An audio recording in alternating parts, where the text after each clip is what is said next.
TD, Tutty, taking it to the house. Reservations for 6. Whatever you call a touchdown, one thing's for sure. Touchdowns matter more at DraftKings Sportsbook, an official sports betting partner of the NFL. On the ground, in the air, from the special teams or the defense, we don't care how you score them. We want to bet on touchdowns. And at DraftKings Sportsbook is the #1 place to bet touchdowns. Ready to place your first NFL bet? Try something as simple as betting on a player to score a touchdown. Go to DraftKings Sportsbook app and make your bet today. Ready to do your touchdown dance of your own? New DraftKings customers can bet $5 and get $250 instantly in bonus bets and get 1 month free of NFL Plus Premium. Download the DraftKings Sports app. Use code Shannon. That's code Shannon for new customers to get $250 in bonus bets when you bet just $5 and get 1 month free of NFL Plus Premium. Only on DraftKings. The crown is yours.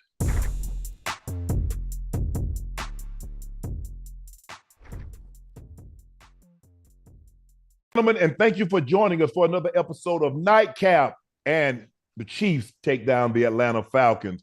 I am your favorite Unc, Shannon Sharpe. He is your favorite number 85, a route runner extraordinaire, the Liberty City's own, they call him Liberty City's finest, the Pro Bowler, the All-Pro from the Cincinnati Bengals, the Ring of Fame honoree. That's Chad, Ochocinco Johnson. Most people just call him Ocho.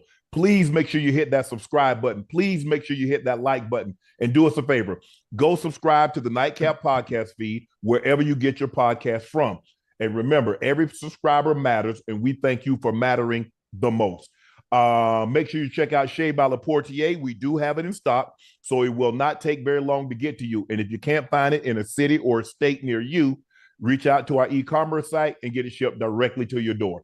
Please go follow my media company page on all platforms. That's Shay Media, and my clothing company, 84, which is 84 spelled out. We did these tees right here, Club Shay, the one with Ocho and I on the front, the Nightcap tour. All these are from my clothing brand. The link is pinned at the top of the chat. Unc and Ocho tees are back in stock. I repeat, Unc and Ocho tees are back in stock. Thank you for your support. And again, I'm going to reiterate, if you ordered merch in the last 3 weeks, it's shipping out next week. So we're going to start shipping as early as Monday. I don't know where you're located, but we're going to get that to you within the week. So let's get right into it, Ocho. We got a jam-packed show tonight. The Chiefs go on the road and win a very highly contested, a very good ball game, 22-17 over the Atlanta Falcons. They get a stop on 4th down. Algier couldn't barge his way through on 31. So the Falcons have to go for it on 4th and inches, and Bijan Robinson, the ball carrier. And here it is, Ocho. They covered up all the blockers. And they say, Nick Bolton, you got to make a play. Bijan Robinson, you either got to run him over or you got to make him miss. He did neither, and the Chiefs get the ball back. But listen, Bolton scraped better than the goddamn butter knife. He scraped, filled that hole right away. So there was really nothing for Bijan Robinson to be able to do in that instance. For one, I'm questioning the play call on 4th and inches. If they got they got the box stacked, right? Everything's covered, right? So what's the first thing you do? You do something outside of the tendency on which you would normally run on a 4th and inches. Man, I'm play action, faking it out the belly, and got the tight end maybe coming out the backside and doing something different as opposed to what they think you're gonna do on 4th and inches. They think you're gonna run the ball. Do the complete opposite. Surprise them. If you're gonna go for it, throw the whole deck out. Throw the whole kitchen sink out. Do something different in that scenario. I mean, Spags knew he had the right play call, and Bolton made a hell of a goddamn play. I think in that situation, Ocho, you go with because if they throw that ball on 4th and inches, what are you going to say? Man, you got Bijan Robinson. You took a top 10 pick. You got Algier right there in the backfield. Okay, well, you ran the ball. You got a top 10 pick. You ran the ball, and you still got stopped. Okay, you got to give the defense some credit. Spags did a great job of covering everybody up. When you cover all the blockers up, somebody's going to be free. Now, you tell your back, because he ain't no block, he's unblocked. You either got to run him over or you got to make him miss. Those are your only two options because now you taking all your skill, your wide receivers are off the field. You brought in big personnel. So they know you're going to run the ball. And if we can't, first of all, if we can't get an inch, hell, we don't deserve to win the game, Ocho. All you got to do is stick your tongue out. That's the inch right there. What you just said, though? But did you hear what you just said? Listen, the game of football is all about mind games. It's a game of chess between the two coordinators. Now you just said they brought big personnel in. When you bring big personnel in, what's the first thing? What's the first thought? Okay, you know what? They're running the ball. Hello, common sense. The first thing, trickery. Bring in big personnel, play action fake. Do something different than what they expect you to do to surprise them and catch them off guard. I guarantee we got the first. And they also missed the pass interference in the end zone. I'm going to ask you what you thought about the pass interference, chat. Kyle Pitts in the end zone. That was supposed to be pass interference because he's all over Pitts before the ball even gets there and doesn't turn around and look for the ball. That should have been that could have been a flag, and the ball should have been on the 1 yard line. Yeah. I just think, the Chiefs the Chiefs going to have to do a better job once they get in the red zone, Ocho, of scoring touchdowns and not kicking field goals. That almost cost them again, because you see they're getting down there. I mean, they had it first and goal, settle for a field goal. They had it like on the 15 or the 10-yard line and settle for a field goal. Eventually that catches up with you. Kicking field goals loses you ball game. Touchdown wins you game. They were very, very fortunate tonight to win this ball game. Like I said, Cousins is so hampered by he's never been mobile. So you imagine, it's kind of like Marino when Marino tore his Achilles. Marino was never mobile, but once he tore it, where do you really think he's going now? And you see how hard it is for him to run that stretch play, Ocho. It's all he got. And he's thinking about it so much, he almost bobbled the ball. He almost fumbled one, trying to get out there to stretch. And Bijan did a great job of scooping it off the turf with one hand. But it's really difficult. Spags did a great job of putting pressure on him, knowing that he's not going anywhere. Where is he going to go? He's never been mobile. He's never been the most athletic quarterback. He could, get a first down here and there. But tonight I thought the Chiefs defense has been playing unbelievable. You have to give those guys credit, Ocho. You have to give them credit. They've been playing unbelievable. Andy Reid is doing a great job of manufacturing. Because think about it. He's without Hollywood. He loses Pacheco. And so now he's just trying to find ways. Rashee Rice did a great job, 12 for $110, but nobody else. Kelsey, 4 for 30 on 5 targets. Juju, 2 for 17, but he had a big touchdown, 13-yard touchdown. Worthy. So really nobody. But again, you see what they're doing. It's very balanced. 39 pass attempts, 33 rush attempts. You see the balance? Yeah. And you know what's funny when I think about it? I know we're talking about the Chiefs. I'm thinking about the opportunities that the Falcons had to close the game. At the end, when they had the ball, the last series they had the ball. Spags, man-to-man on the backside, Drake London, 6'4", 6'5", whatever it may be. Put the ball in reach. That's touchdown. That's touchdown. He slipped. Listen, the corner playing hard outside. He slips underneath. Yeah. And Kirk Cousins throws the ball short. Not only did he throw the ball short, he throws it far inside. You put a little bit more touch on that. The game is over. You win. Yeah. Like you say it all the time. The game is about moments, making plays at the right time, making throws at the right time, making catches at the right time. It changes the trajectory of the game. And that right there, he makes that throw. The Falcons win the game. They get that pass interference in the end zone, they win the game. Well, you're going to give Patrick Mahomes what? I think he had 2 to 3 timeouts and the ball back. So all they need is a field goal, unless you go for 2 and get that. So now you're 25-22. A field goal only ties you. They need a touchdown to beat you. Yeah, that was a great release by London. That's a young corner over there, and he knows he can't give up. He can't give up an outside release, so he's playing hard outside. London stabs him outside, releases inside, and did a great job of getting and then stacked him. Did a great job, and he started widening. Hey, I got you in a trail. I'm gonna keep your ass in the trail position. And I don't know if Kurt thought he was going to stay where he was and not, because your job is, if you release inside, I've got to get back on my point, because I got to be 42-4. I got to be 4 yards from the sideline. That's where the ball's coming. Plus, I got a headache inside that's in the center field. So I'm trying to get away from him as far away as I can, because there's problems. So, look, it's either you and I have the luxury of sitting up here, hindsight and guessing, and we do see a lot of things that maybe they should have done differently or they could have done differently. I'm not so sure I do anything. Atlanta, if you really look at it, Ocho, Bijan Robinson had 16 carries for 31 yards.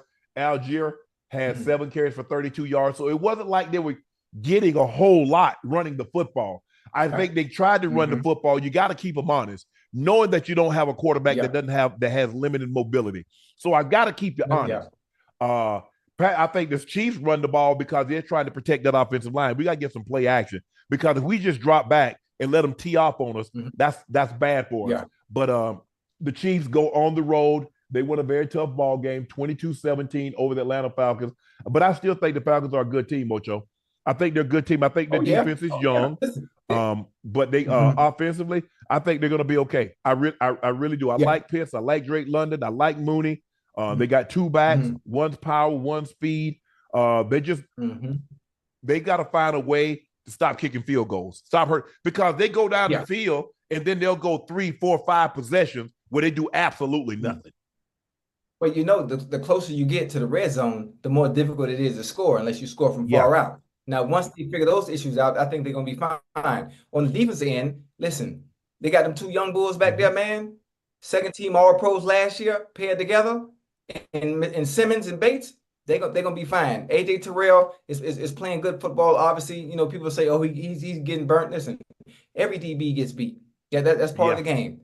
And from the Falcons gonna be all right. They're gonna be all right. They competed tonight. They competed tonight against the Super Bowl champs from last year. And if you can play that well against them, the plays that you miss, those moments that you miss, you capitalize on those. We having a different story tonight. We having a completely different story tonight on who won the game. They got to find ways to win these home games. They go on the road last week. Ocho, remember, was that Monday night and they beat Philly in Philly? Yeah. They lose at home to Pittsburgh. They lose at home to Kansas City. These are the games that you got to win to give yourself some confidence because they could easily be 3-0.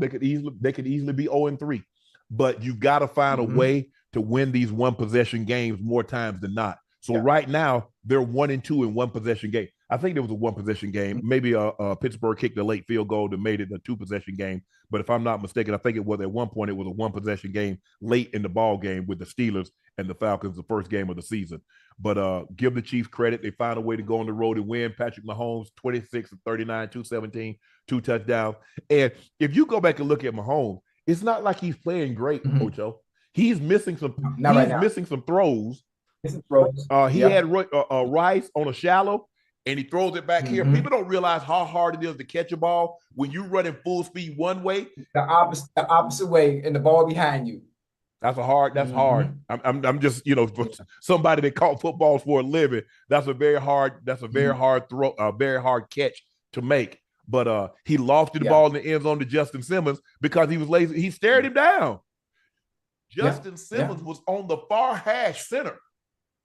And watching his eyes. And you see it. Watching his eyes the whole time. Be like, oh. But that's something Mahomes can work on, and something that he can probably do extremely well is you get that snap out of gun or from under center and stare right down the barrel. Stare right down the barrel. To hold him. And then and hold him a little bit, then throw the ball. But I mean, obviously Mahomes wanted to have his eye on the target so he knows when to let it go. But it gives the safety a key to let him know where you're going with the ball. You're right. So Chiefs hold on for a victory. They move to 3-0. The Falcons lose 22-17. They fall to 1-2. Lost 2 games at home, which is not good. But they got a nice roster. I love what Raheem is doing, and hopefully they can find a way to win one of these one-possession ball games. Ocho, the Ravens go on the road. Jordan, the Ravens go on the road. Survivor late, scared from the Hey, boy, that was a good-ass game. The Ravens go on the road, survive a late scare from the Cowboys to secure their first win of the season. Dallas lost their second straight home game to fall to 1-2 and had some issues to work out on the defensive side of the football. The Cowboys have allowed 557 yards rushing, are the most most through that franchise's history through 3 games since 1963. Derrick Henry ran 151 yards on 25 carries and 2 touchdowns. Henry has his 12th career game with 150-plus rushing yards and 2-plus rushing touchdowns. Tied for the second most in the NFL, tied with LaDainian Tomlinson, one behind the legendary great Jim Brown. Henry told James Slater he was looking forward to this one after wanting to play for Dallas. He trains in Dallas in the offseason. After the game, Jerry Jones was asked about upgrading the roster. He says he doesn't think that's an issue. I like our personnel. Jerry is delusional. When asked specifically about not going after Derrick Henry this offseason, we couldn't afford Derrick Henry. Jerry, you know that, unfortunately, Jerry, that isn't true. But here's the problem, Ocho, and it's rearing its head again. After building up a big lead, the Baltimore was up by 22, and they almost gave it away. Yeah. Listen, the Cowboys have some things they need to fix on the defense end of the ball. Now the formula's out there. It's been out there. Teams are watching. What you mean it's out there? Oh yeah, it's been out there. But teams are watching the game. And how do we beat or get ahead on the Cowboys? You run the ball. Not only do you run the ball right downhill, right through their throat.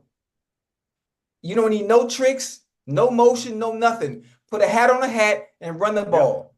Run the ball left, run the ball right. Stretch left, stretch right. Easy formula. Until they find a way, until Coach Zimmer finds a way to clog up that middle, they're going to have to. Ocho, I made a simple suggestion. Put Derrick Henry in the eye, either solo or with a fullback. He's not a zone read guy. He doesn't need to be even with the quarterback. Put him in the eye. He's an old school eye back. Put him with a full. When you see what they did, when they started putting him in the eye, and you put that Ricard in front of him, you see what happened? He all of a sudden is 10, is 12, is 15. That's how you have to use him. The reason why you got Derrick Henry was not a zone read guy in Tennessee. He won Offensive Player of the Year. He rushed for 2,000 yards, dot in the eye. If you want the guy to have success like he had where you got him from, you got to use him in the way that he was used, what made you fall in love with him to bring him into your fold. Well, that's an offensive coordinator. Yes. That's an offensive coordinator. And I don't think what they don't want to do is they don't want to go away from what they're used to. They don't want to go away from what makes Lamar Jackson comfortable. What makes Lamar Jackson comfortable is having that goddamn running back on his left hip or his right hip. Now you have to understand, you got to manipulate things a little bit and play to the strengths of your players. Like you just said, if you know the strength of what Derrick Henry does is based on the eye and having a goddamn fullback in front of him, boom, have some packages where you do just that to make him comfortable, where he can play at his best, and then have some packages or take Derrick Henry out and have something different in there for your other running back, where you can have with Lamar could be in the shotgun and have a running back on his left hip or his right hip, for the little RPO play action.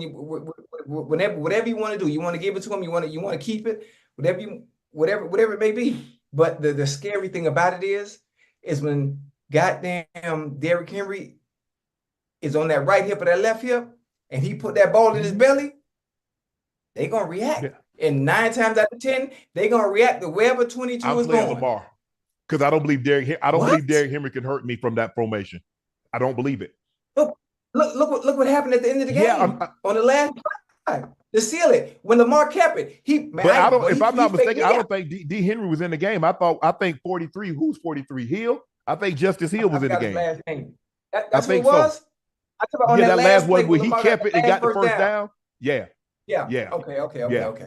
But if you see what blew the game open, 45 rush attempts, 274 yards. The only thing I'm surprised about, I thought Lamar Jackson would get 100 yards also. I knew Derrick Henry was going to give it because they were going to give him enough carries so he could get 100.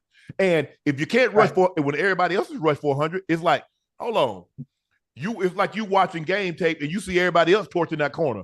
Hey, coach, he done gave up 3. He done gave up 4 wide receivers in a row. Got 100 yards. Right at him. Hey, don't let him come in here. Let us bail his ass out.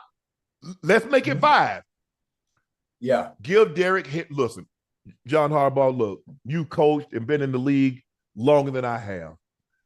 But don't let your pride get in your way. Derrick Henry is a workhorse back. And the more you give him the ball, the better he's going to get. Now, I get it's hard, and fans like, it's hard to build a big lead like that and keep it because you're telling your coordinator, okay, let's not do anything. So you get ultra conservative. And what happens is you get a couple of 3 and outs, and the opposing team's offense comes on the field, and all of a sudden they string together a couple of 10, 12 play drives. Now you go another 3 out, your defense tired. Your defense is tired. The onside kick, Zay Flowers, you got to understand that, bro. When that ball's squibbing like that, you can't get it from the side. You got to do what you did the next time. You see what he did? He got his body all the way over there. Listen, it's like playing baseball. It's like playing baseball. If you're a shortstop on those, get your body in front of the ball, so it can't get trying to pick it up from the side and you can't not that because it's like a top. It's spinning like this. Exactly. It's not going to take. See, normally, Ocho, everybody used to kick it and they expected to take that bounce. Take the bounce, They ain't going to take no bounce. It's going to keep spinning like a top.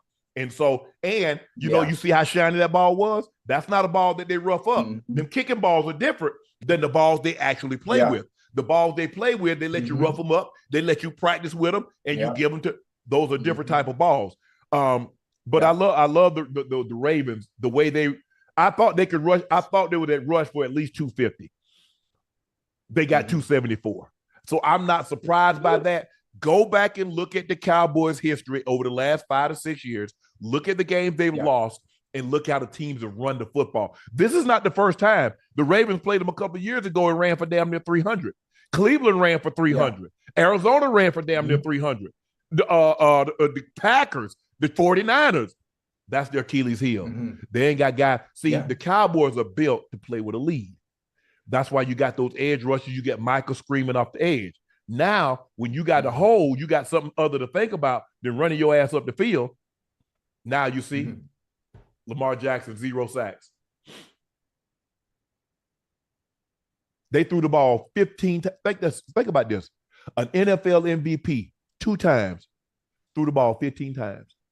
You know why he threw it 15 times? Because you couldn't make him throw it. You couldn't take the ball out of Derrick Henry's belly. You couldn't take the ball out of Lamar Jackson's belly. So guess what? I ain't throwing it. Lamar Jackson, hey, don't worry about it. Run it again.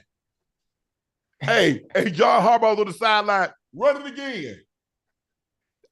They running the ball. You know they're going to run it. I know they're going to run it. You know they're going to run it. Everybody at AT&T know they're going to run it.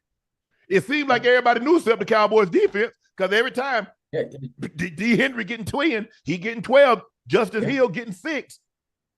I'm like, bro, what y'all doing? Listen, it's funny. It's one thing to know what's coming, but it's a whole nother ball game to be able to stop it. That's the thing, though, Ocho. It's a whole nother ball game to be able to stop it. That's why it is so demoralizing. Because I know when somebody tell you, Ocho, okay, after class, like Richard Pryor used to say, hey, 2 o'clock, I'm with Dr. I. Somebody tell you, okay, wait the lunch break. I got something for you. You know it's coming. They know they're going to run the football. Hell, they ran it 45 times. 45 of the 60 plays, the Baltimore Ravens ran it. And the Cowboys could not stop it. I wish the game would have been close so they could have still had some creativity instead of just putting the ball off and not and allowing the Cowboys to hunker down.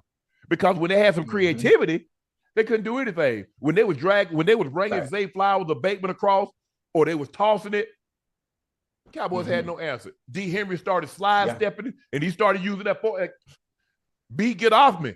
Yeah.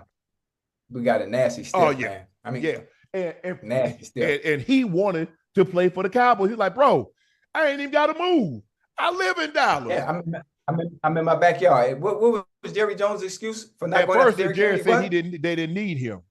They say $8 million was too much, but you gave Zeke $3 million. So would you rather have Zeke, Dydell, Deuce Vaughn, or would you rather have Derrick Henry? Chad, what y'all thinking, Cowboy fans? What would you rather have? You know what? You know what I think about? Would Derrick Henry and his style of play fit the Cowboys offense? How about that? Let's look at it from that point of view. What you think? He don't fit it. The eye back formation that he plays well out of. He don't fit Baltimore's offense, but you got to make some concessions to maximize him.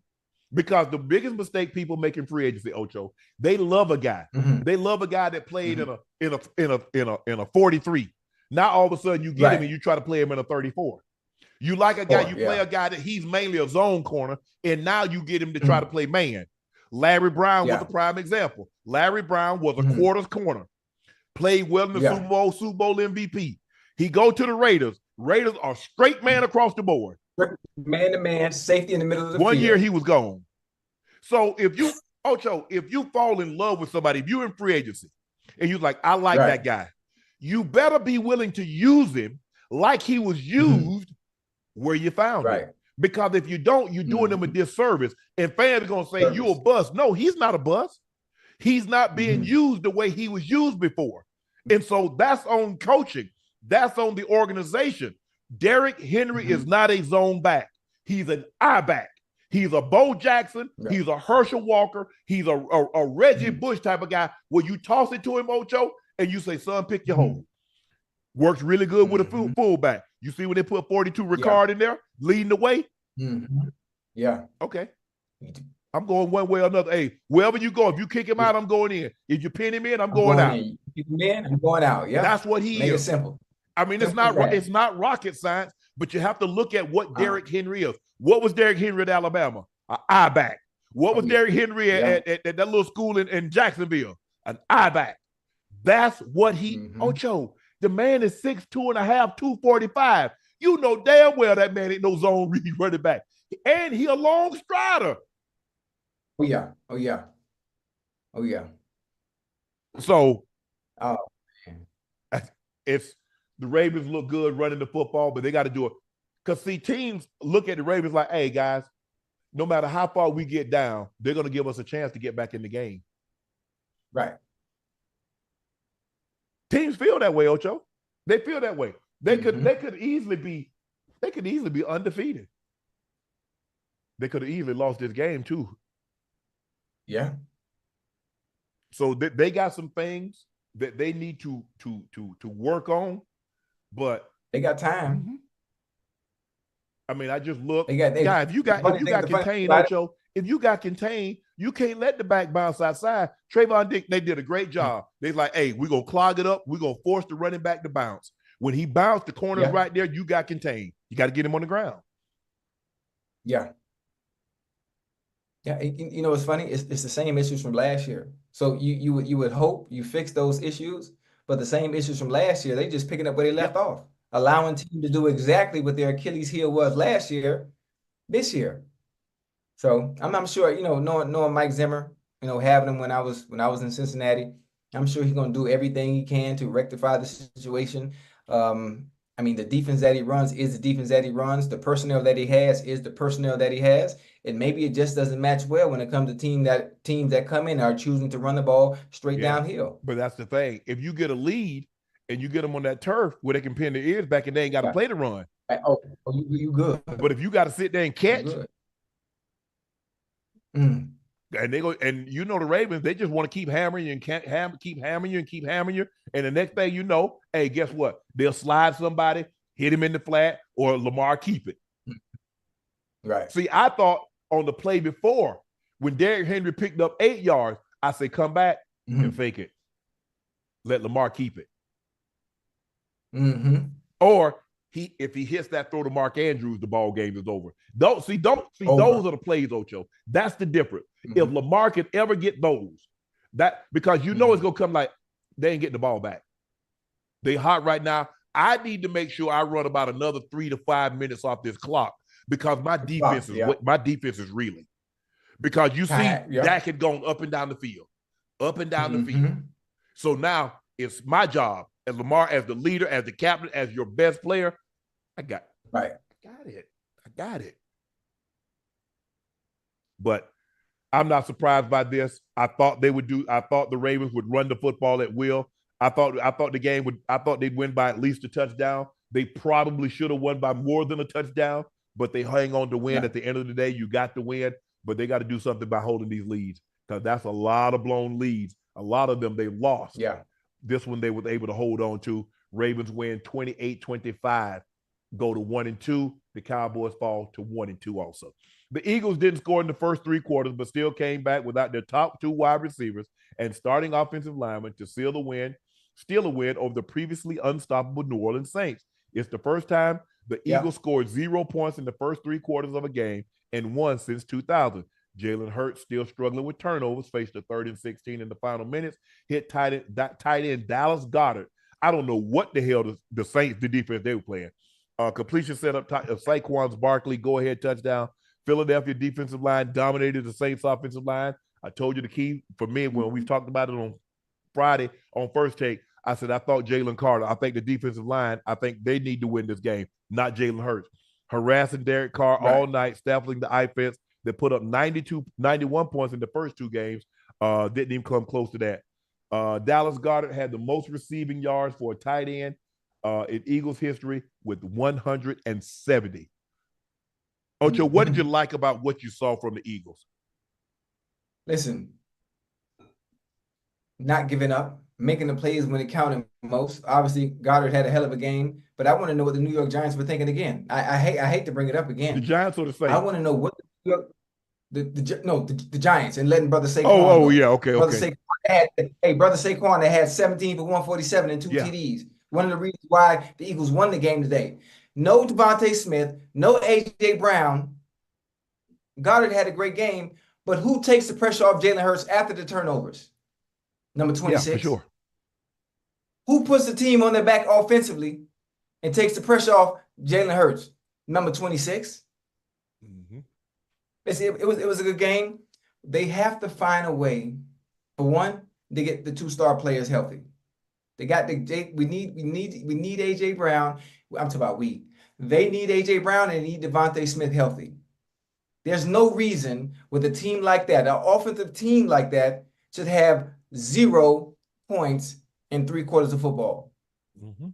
In 3 quarters of football, there's no way in hell at all. But listen, the Eagles defense, they played some good goddamn ball today. They dominated the line. Because the Saints team that we saw last week against the Cowboys, the Saints team we saw against the Cowboys last week looked nothing like that Nowhere today. to be found. And that's a testament to the defense. I don't know what they had to eat. I don't know what the Eagles defense had to eat, but they played some damn good ball today. Did you see that interception that Hurts threw in the end zone the Honey Badger picked off?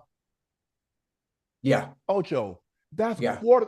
He had a few errant throws like that the past, 2 games in a row? Ocho, that's quarters.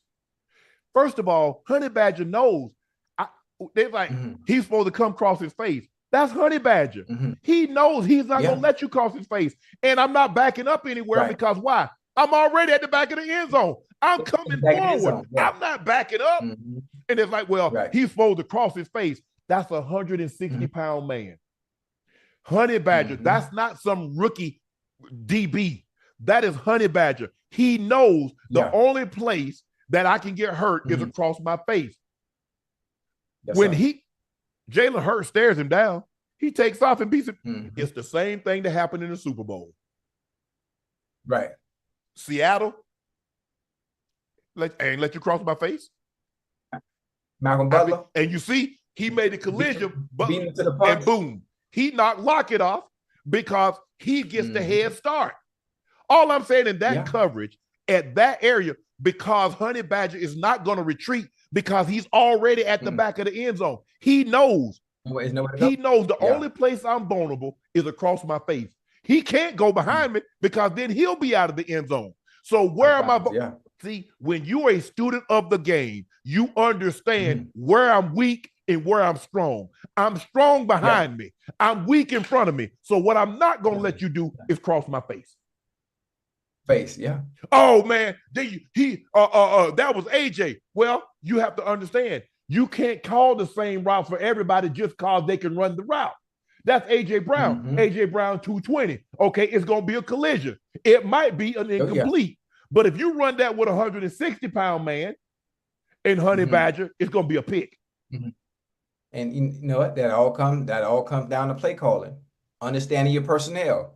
Understanding your player's strengths and understanding your player's weaknesses. You don't put a 160-pound player, receiver, in that situation, knowing that the chances of him making that catch and crossing someone that's seen it over and over and over as a veteran safety, you don't even call a play like that, put them in that situation. That comes down to play calling and understanding your personnel. That's it. That's all I'm saying, Ocho. I'm just saying, look, that's quarters coverage.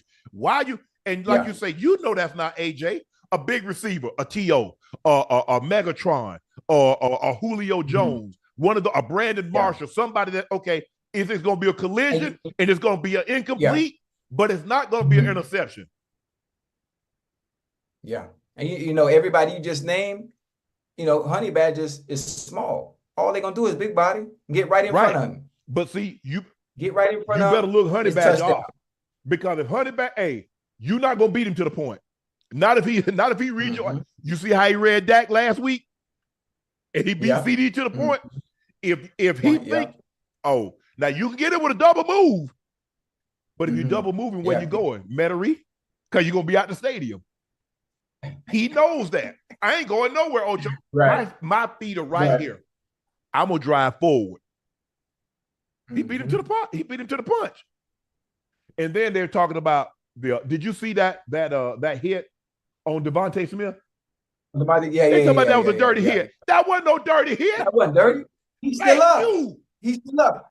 Listen, as a receiver, if you know they got you wrapped up, stop fighting. Stop fighting. Make a business decision. Let your body go and go down. Let your body go and go down. If you still up and you still fighting, understand the pursuit is coming from all different angles. And you don't even think about Ocho where he caught the ball. Danger is not that way. Danger is coming from back here. Them linemen. Yeah, exactly. Where you came from. And I don't know if they still do it, but they used to hold his ass up. I'm coming. Hold him up.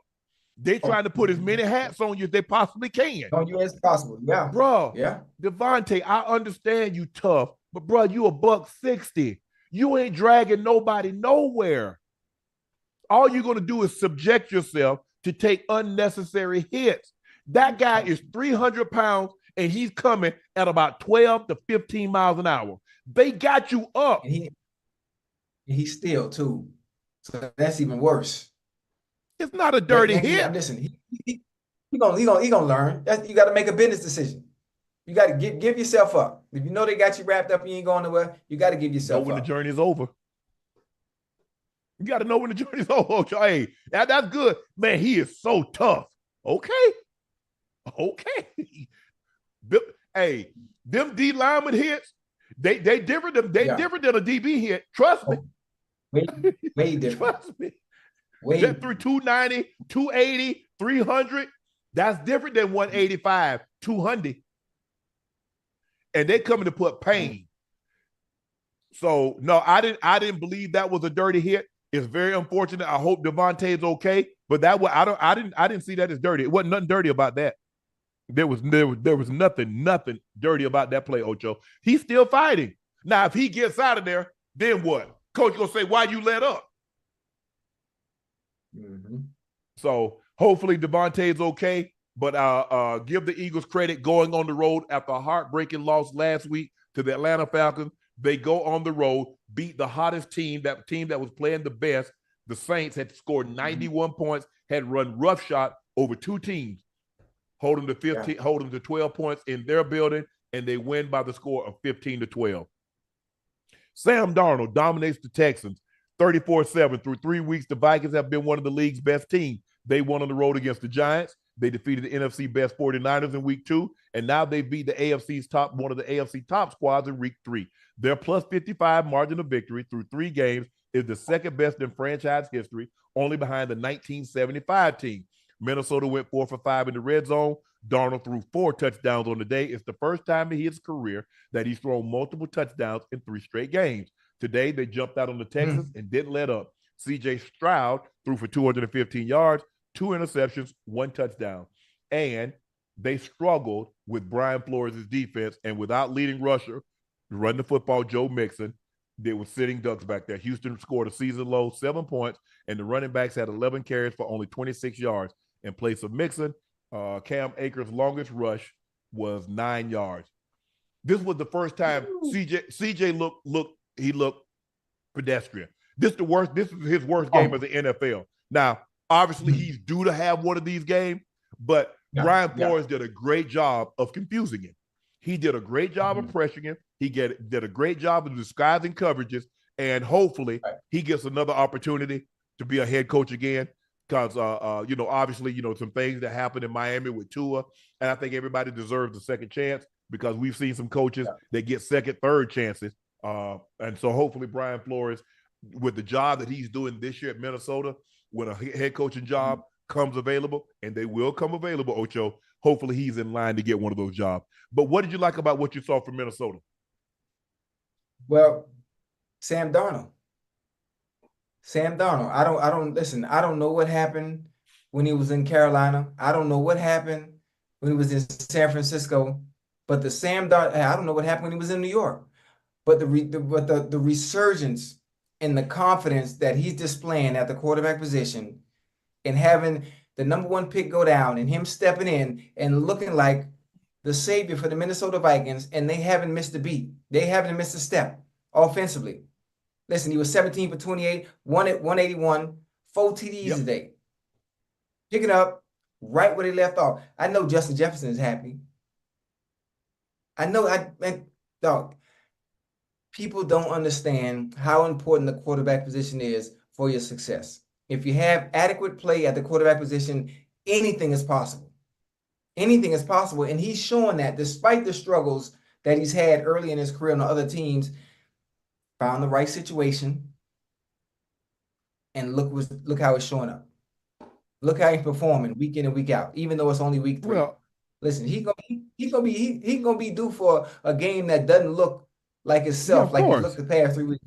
But so far, unbelievable. Well, I think and he's playing for another starting job somewhere else too now. He's playing for another starting job. I think the problem that teams run into is that they want these quarterbacks to play early, and they're not ready to play, and you ruin them. And that it's like you draft a quarterback high, well, he's got to play. What do? They clear the decks. They don't have any veteran guys in there. They don't have anybody that can challenge them, and they just, okay, here you go. And I think sometimes they'd be better served if they were to sit 6, 8, 10 games, maybe the entire season. But they want them to play so soon. And if they're not ready, and now you wreck the guy's confidence. And I think that's what happened with Sam Darnold. Now, I'm not saying he's going to turn around and all of a sudden he's going to be Kurt Warner. He's going to go be in a situation where he leads a team to the Super Bowl and he's a 2-time MVP, something like that. But I think he's a good quarterback. But I think sometimes they force these guys to play, and when they don't have much help around them, and then this is what you get. And then everybody's like, well, he'll bust. No, you didn't put him in a situation where he could succeed. And so everybody wants the guy to come in, he a high draft pick, Ocho, and play right away and be good. Be a savior. Yeah. Listen, I call it a savior because you got to understand, if you have the number 1 pick, if you have the number 2 pick, it's because collectively your team is bad the previous season, and you're not just a quarterback away. Yeah, hey, listen, sometimes, but these young fellas, man, there's no development. The transition from college to the pros, it can be difficult.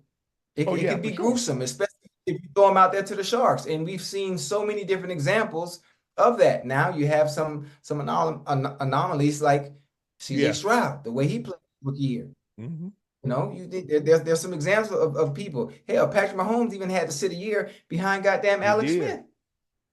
Carson Palmer, who was my quarterback, had to sit a year behind goddamn John Kitna.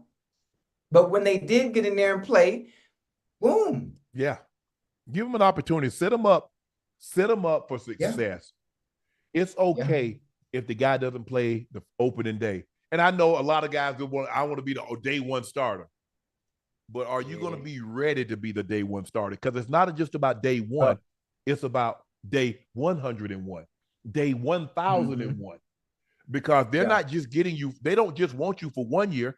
They're hoping you're a decade player or a decade and a half player. That's what they're hoping. But in the NFL, it's all about confidence, especially that position. You have to believe you're the baddest mofo out there. I don't care who out there on the field. I'm the baddest. And you got to have that mentality. Right. But they did a number on Houston. I haven't seen Houston look like this in a very long time, Ocho. And I've been following, for about the last 16, 17 games, last year, coming up to this year. This is the worst I've seen their offense look. They confused them. They did a great job of getting after CJ. They picked him a couple of times. It seemed like Brian Flores had him confused a couple of times. There's no harm in that. You do one of those games. You have 16, 17. If you can go 16, 17 games without having a dud, you're pretty good. Right. You're gonna have a pretty good career if it averages out like that. You 1 for 16 as far as bad games. But give Minnesota credit. Minnesota might be better than I thought, considering that they lost J.J. McCarthy. Aaron Jones has been a godsend because they moved on from Ollie Madison. Remember, they let Dalvin Cook go a couple of years ago.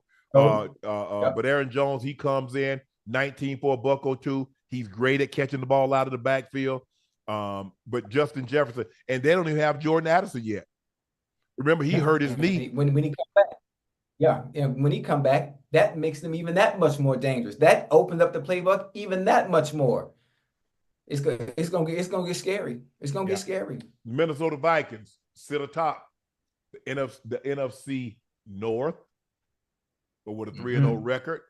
As they win, they pound the Houston Texans 34-7. The Panthers, a game which you attended, Ocho, which offense looked much better with Andy Dalton. Andy Dalton threw 3 touchdowns in the first half, leading to a 21-7 halftime. The Panthers managed to put up more points in the first 30 minutes in Las Vegas than they did over the last 2 weeks combined, 13. Carolina's offense came to life with Dalton under center as he connected with 8 different receivers. Dalton finished the game 26 of 37, 319 yards, 3 touchdowns, 0 interceptions. It amplifies, Ocho, that Bryce Young probably needed to sit and learn some things. Hopefully he learned some things from Andy Dalton while he's in there. Meanwhile, check a look at this out. We're gonna talk about this. Meanwhile, after the game, Antonio Pierce had this to say about his squad. Okay. No, they didn't. I think as the game went on, I don't think it was a team. I think there was definitely some individuals that made business decisions, and will make business decisions going forward as well. Wow.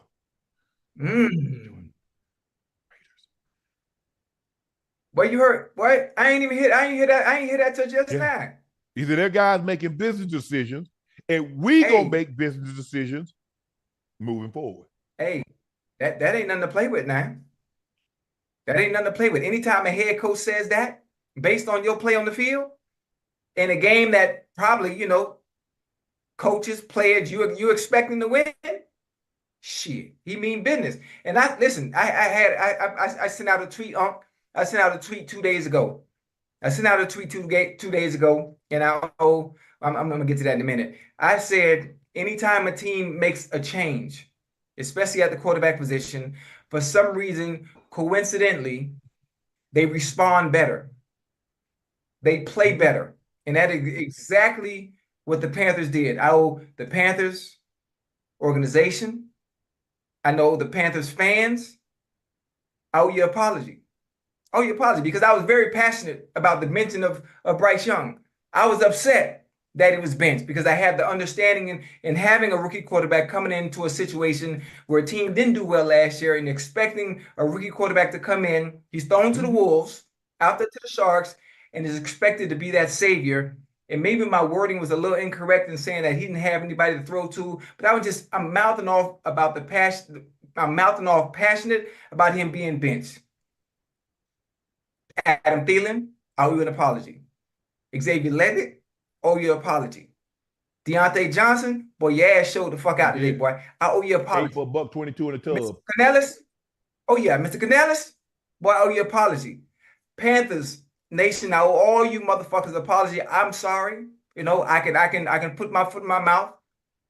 I can show some grace. Please show me some grace. I was wrong.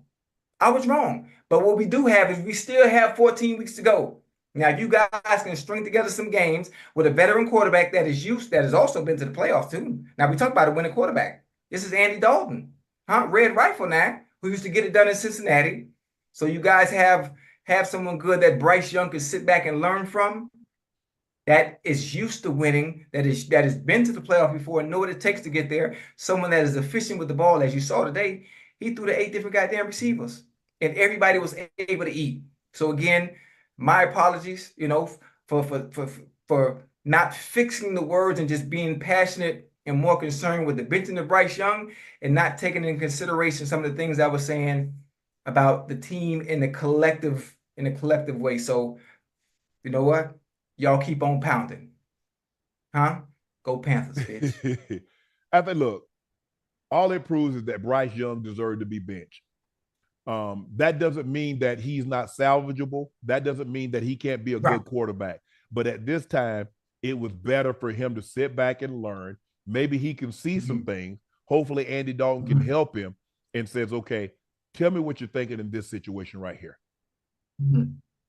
Or like when he come off the field and Andy would get her and would talk to him, okay, tell me what you're thinking. Because that's what, the guys would run around and something would happen. I says, okay, so what, tell me, okay, it was this coverage. Tell me what you're thinking. What did you see that caused you to do that? And so hopefully, like I said, Ocho, these guys, number 1 picks, top 5, top 10 picks, everybody expects them to come in and be what they were in college right away. And that doesn't normally happen. They're isolated incidents where that may happen, but they're few and far between.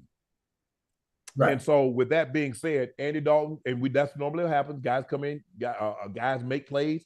You look at the way they ran the football, 31 carries, buck 31, Chuba Hubbard, 21 for 114. Deontay Johnson. Hubbard was cutting up, man.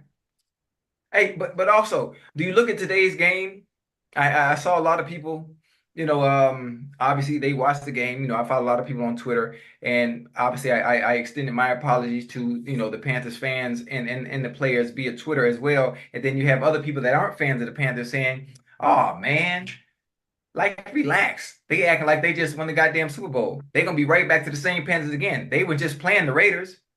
And I don't really see it like that. I see it as, obviously, you're playing with a veteran quarterback that is used to being able to process a little bit faster, that's used to being able to get the ball out on time, and that's what we saw today. And I think, obviously, my outlook on the Panthers based off their performance today, especially from the quarterback position, what Andy Dalton was able to do, is a little bit more positive now that I've had the chance to watch them thoroughly. Being at the game and being up and close and watching it field side. And listen, I'm excited for him, man. So we gonna see. You keep stringing them motherfuckers together like you did tonight, they're gonna be all right. Panthers win their first game of the season, go to 1-2, 36-22. Raiders. Hey, who they got next? Who Panthers play next? The Raiders were not able to build on that big monumental win, come from behind win last week in Baltimore, and they fall 36-22 to the Panthers, fall to 1-2. The Panthers play the Bengals. What? Panthers play the Bengals. Hold on, where they playing at? They playing at home or they playing in Cincinnati? They play at home in Carolina. You know what? Matter of fact, I'm going to that game. I'm going to that game. I want to, hey, if they're in the chat, if there's anybody that's a Panther fan that's in the chat, can you do me a favor? Send me a tweet after the show if you have an extra ticket. I would like to come to the game. I know some of y'all might be a little mad and they might boo me if I come to the stadium, but I'm gonna sit out there with y'all, man. Yeah, I'm coming to the game. They playing the Bengals too. Let's go. The Rams completed 14-point comeback against the 49ers without Puka Nacua, Cooper Kupp. Stafford sliced and diced the 49ers secondary, evenly spreading his targets between Tutu Atwell, Tyler Johnson, DeMarcus Robinson, and Jordan Whittington. Juwan Jennings of the 49ers had a career day, hauling in a career-high 3 touchdowns on 11 catches for $175. He's the first receiver to score 3 touchdowns in a game since Terrell Owens did in Week 5 of 2001. And he was the first with a 10-plus catch, 3 receiving TD in the 49ers since Jerry Rice. Wow. Hey, it's so listen, even though they lost, they still look good. Even with some of the players that they have that are missing. You know how you say next man up? but sometimes say, well, the next man up really wasn't the starter because wait, I forgot how you said it. With that. If they were good enough, Yeah, it was you the tell phrase that you next said man not up. If you was that good, you be starting. You be the man that's up. Okay, bingo. So it looks like even though some of the players are down, the next man up is just as good from a productive standpoint. Ocho, look, you going to the Carolina game next week? I'm not bullshitting. I swear I forgot I'm going. Stop at the gas station. Get $20 on pump 6. Yeah. They got 2 tickets for you. Yeah. You trying to be funny? They hard to get. But they just listen. They just piece wing dinner and some potato logs and 2 Carolina tickets for $15. Well, don't do that. Don't do that. Don't be like that. Don't be like that. Listen, you know what happened when you win a game? When you win a game, based on the way they performed today, and you know, Panthers fans, they're gonna be excited. I guarantee that game be sold out next week. Ocho. Yeah. 3 wings, what you 2 think? potato logs, large soda, 2 Carolina tickets, $25. Oh, but so you don't think it? So okay, so you don't think today's performance gives the organization and the fans promise and hope? No, I don't. All right, we'll see. I'm gonna tell you how much. All right, I'm going to the game. I'm not missing this. That's gonna be good. And Carolina ain't nothing but a hip and a stop from Miami. It's more than hip and a stop. I don't know where you hipping to or where you stopping at. A Spirit, get there. Ain't a ticket ain't number about $45. Coach D shine if they beat the Bears. The defense held Chicago to 63 yards rushing, 4 sacks, 3 turnovers. The Colts gave up nearly 500 rushing yards to their first 2 opponents, yet the Bears attempted 52 passes. I don't know why. Chicago had 247 yards in the first half and was shut out in the second, and shut out at the half after 4 straight runs and shotgun on the 4-yard line and didn't yield a touchdown. This game featured 2 of the youngest quarterbacks in NFL, Richardson and Williams. Caleb Williams responded late touchdown throw to Rome Odunze, and Cole Kmet, his first 2 NFL passing touchdowns. Boy, they got a lot to learn. Yeah, I couldn't even. This is the only game I couldn't see. Ocho, they got a lot to learn. They still, it's hard. Who? Richardson is still trying. Both of them are still trying to make throws that they made in college, and I keep telling them they got the arm. They got the arm to do it though. You can't make them throws, Ocho. You're not finna roll one way and throw back across the field. 2 picks. I don't know what Richardson first interception in the end zone. Even if the ball wasn't tipped, it was gonna get picked. He got 3 dudes round the guy. And then he rolls and tried to throw back across the field. The same thing with Caleb Williams. Bro, you're not getting away with those throws in this league. The guys are too good. This is not you. You're not playing Louisiana Monroe. You're not playing an FCS team. These guys are the best of the best. They make you pay for mistakes. So stop putting your team in harm's way. I think Anthony Richardson would be good, but he's got to stop making these mistakes and he got to learn some touch. Bro, I mean, sometimes he throwing the ball to the guy from me to this wall and he throwing it like he's throwing it in a hurricane. Bro, some touch. 100 miles an hour. Yeah. And Caleb, what you 52 times? Come on, bro. Come what y'all doing? Hey, I wish I was playing in the offense where they throw the ball 52 times. I wish. That's a receiver's dream. You know how many? Listen, some teams only ran 65 plays. Sometimes you only run 65 plays, and 52 of those are in the air. Yeah, but that means you're going to probably lose. If you throw the ball that many times, you're probably going to lose. It ain't going to be very many times now. It ain't going to be very many times that you win a game when you throw the ball that much. You behind. You're probably behind. And you're probably going to lose the game. Now, if you want some stats, those are great. But yeah, you're not winning 52 times. What if you throw it 52 times and you win in the game? What if you throw it 52 times and you efficient? What if you throw it 52 times and the quarterback is 48 for 52? Yeah, but Ocho, what are normally when you throw that many times, what are you? You're behind. And teams will let you, do that so they don't give up anything cheap or deep. Right. Just keep them in front of us. Yeah. I mean, I mean, some of the guys, and they just I'm gonna show you. I just want to know because Anthony Richardson said that the college was harder than the NFL. I want to know if he still feels that way.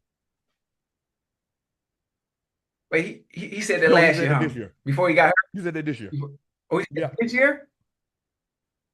I don't really think he meant that though. Well, I just go by what he said. Damn, I don't know if he meant it or not. He would probably be. If a girl call you ugly, she ain't mean that.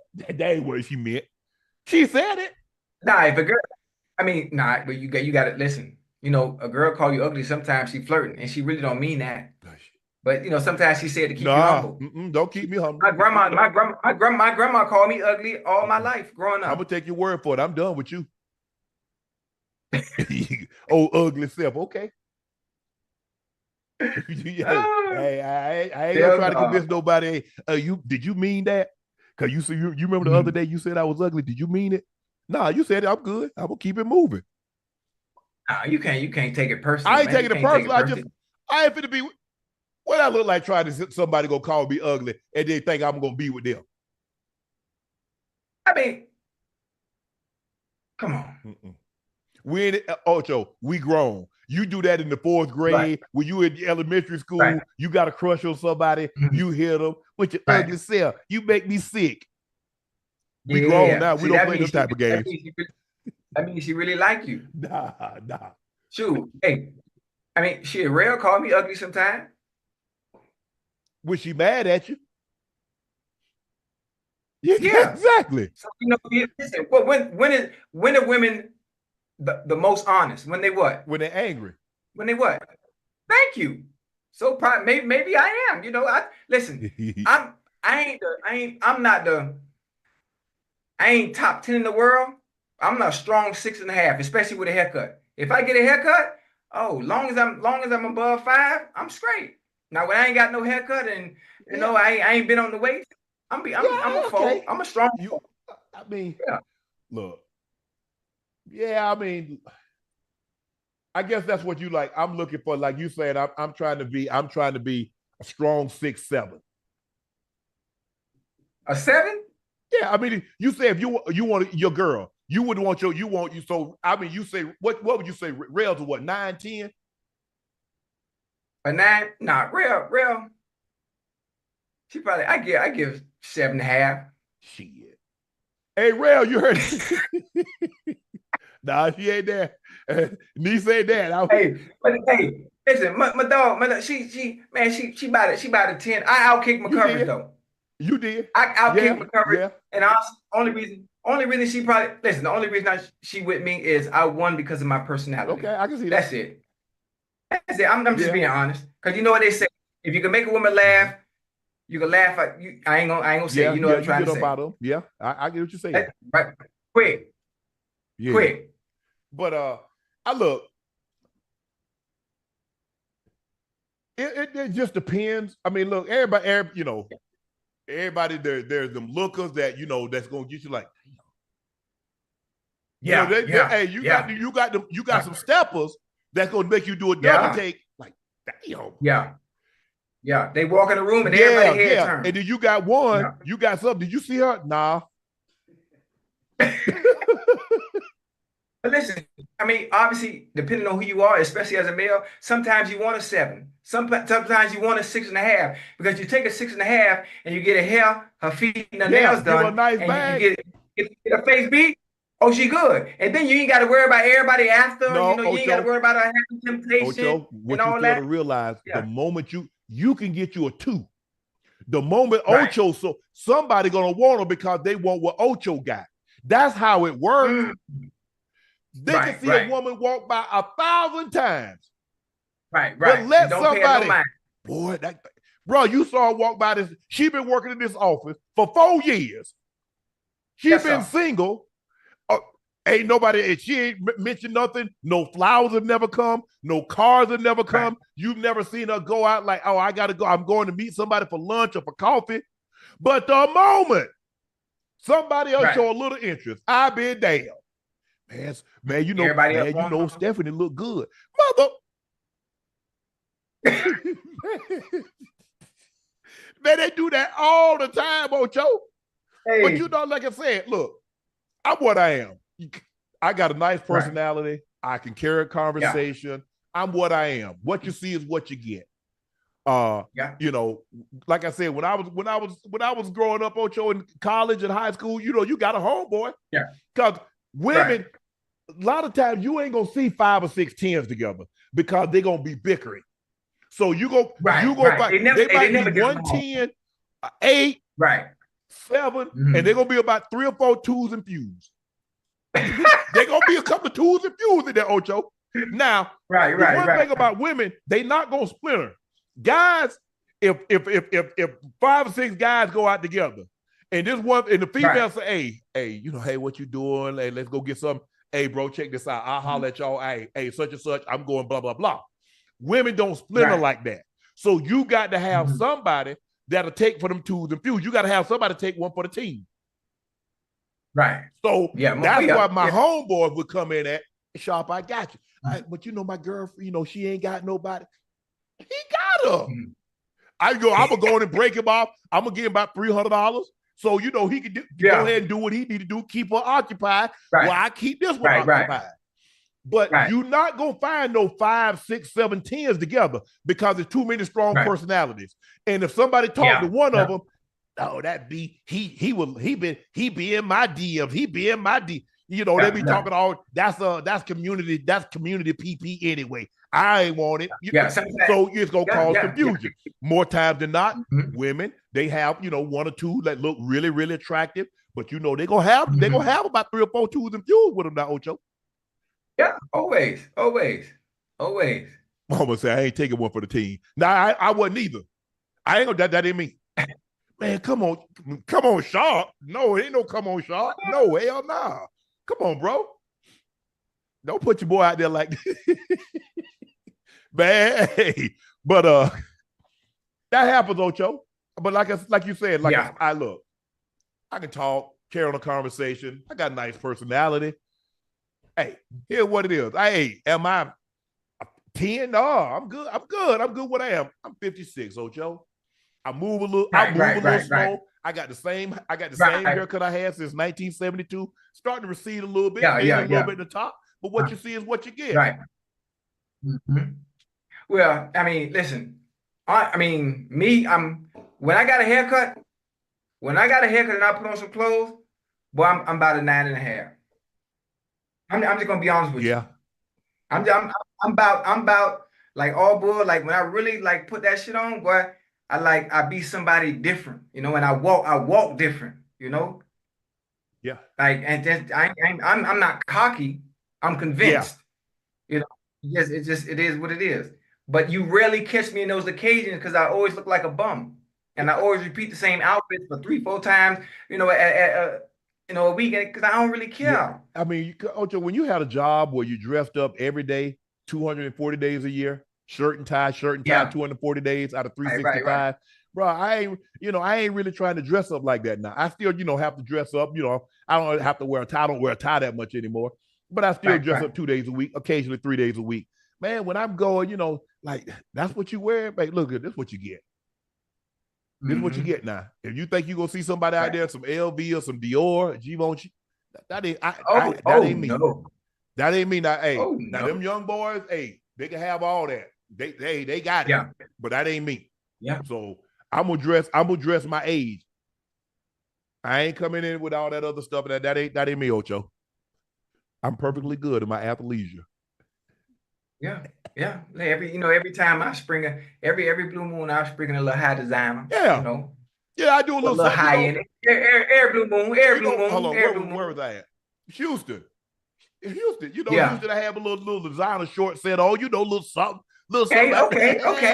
Together. You know, kind of with Houston. You know what happened in Houston. You know what I'm saying? What happened in Houston stays in Houston. Right. Yeah. But nah, Ocho, let's get back on track. Malik Willis gets a win in Tennessee. It took just the first half for Willis to set career high with 158 passing yards in 2 quarters. He finished 13 of 19, 202 yards with a touchdown. He added another 73 yards on the ground for another score. Will Levis, his 3 turnovers pushed this season total to 8, most through a quarterback through his first 3 games over the past 3 seasons. Tennessee is -8 in the turnover ratio. Jair Alexander, pick six. You remember his first week, he threw one underhanded, pick six, and then all of a sudden he got in trouble. He threw a lateral that ended up turning it over. So he's having a rough time of taking care of the football, Ocho. You in the gun, and you have a short route. The DB on short routes, anything 3-step, especially the gun, he's looking at the quarterback playing off, anyway. bro. He ain't going nowhere. And then you pat the ball, you get the ball, instead of letting it go, you pat it and then throw it by the time it get there, because he's not looking at the receiver, he's looking at you. He winding up, man. Jair was already breaking on the ball, going really the other way. He almost ran past it. Yeah, Ocho. First of all, they got to fix that. They got to fix that. The receiver can do a better job knowing you got to take it deeper because the quarterback's in the gun. He's not. Hey, Ocho. Yeah. He doesn't have the ball in his hand. You got to realize he's got to take the snap. He's going to back up a couple steps. Then he's going to throw it. Well, Jair is sitting back there cluing. He take a couple of steps. When he see that quarterback pull up, he's driving. Right. He's driving on that. I mean, they got to fix his mistakes though. His decision making is really bad. He's not even giving his team a chance. He's not even giving him a chance. Ocho, you make outside throws, you better miss outside. Because if you don't, he got a reservation for 6, and he's on his way. 6 every time. Yeah. Who's the backup in Tennessee? I think if Malik Willis was still there, they obviously traded Malik. If Malik Willis was still there, boy, listen, I don't think there's anybody where it makes Will Levis nervous to be better with his decision making, where they would bench him and sit him down. Well, you kind of hitched your wagon to it. Yeah. Once you let Malik go, basically, you kind of hitched your wagon to him, and so it is what it is, Ocho. But hey, listen, look, growing pains. He had 2 touchdowns, 2 interceptions. D-Hop 6 for 73. Calvin Ridley had one reception on 3 targets. You got Calvin Ridley and D-Hop. Hey, you should be eating. But they can't run the football. Tony Pollard 6 for 14. Will Levis 3 for 12. Spears 2 for 7. 11 carries, 33 yards. That ain't gonna get you now. You got to have a heavy dose of balance on both ends, and if you can't establish the run, it's gonna make passing that much more difficult. You're exactly right. So, who we got? Justin Fields and the Pittsburgh Steelers are 3-0. The Steelers finished with 346 yards of total offense. The Chargers 168. Steelers scored a season high 20 points with 2 field goals by Chris Boswell and a rushing touchdown by Justin Fields to go with a fourth quarter touchdown strike to Calvin Austin III. Still, the Steelers struggled to convert in the red zone with drives stalling at the 10-yard line and the 12-yard line. Justin Fields also had his first interception of his Steelers career, but threw for 245 yards, the most in his 3-game stint as a starter. Ocho, here's the question. Yeah. You still think Russell Wilson getting that job back? Man, Justin got the hot hand, bro. Justin got the hot hand. Yeah, you know how I felt. You know how I felt, but Fields got the hot hand right now.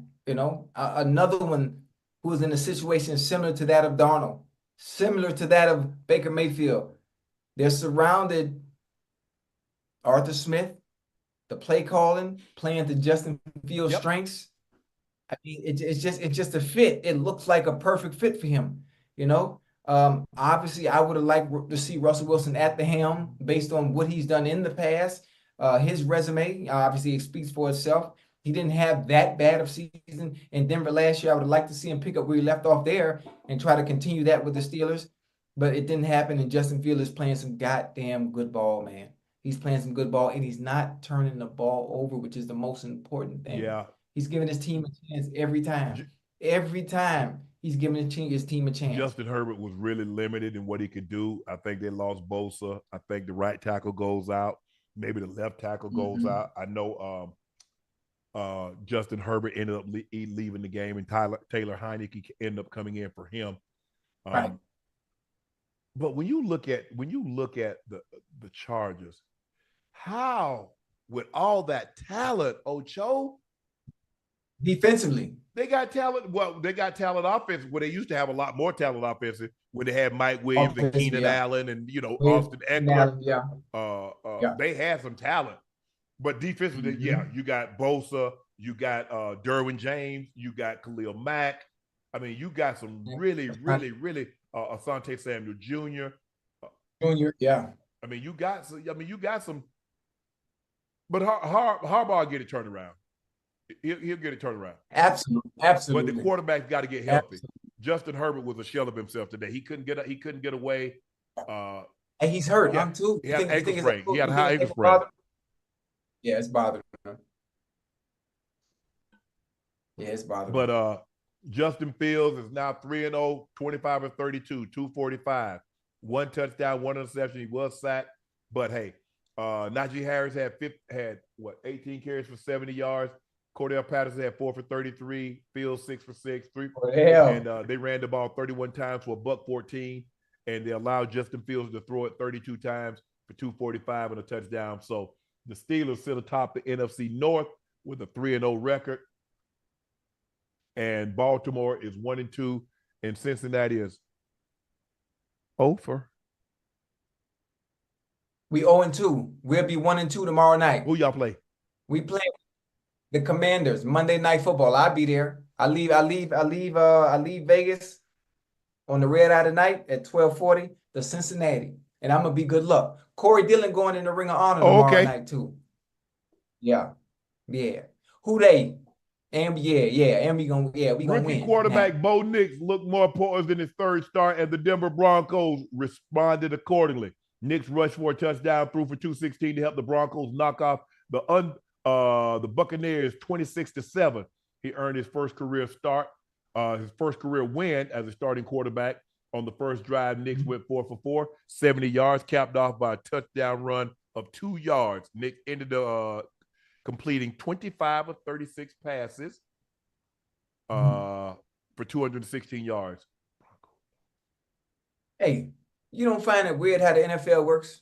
Week to week, teams that have been playing bad the first 2 weeks all of a sudden come out and beat a team that had the hot hand the first 2 weeks and beat them. You know what it is, Ocho? Like the Bucks had the hot hand, and all of a sudden Bo Nix, who hasn't looked good the previous 2 weeks, for some reason they beat the Bucks.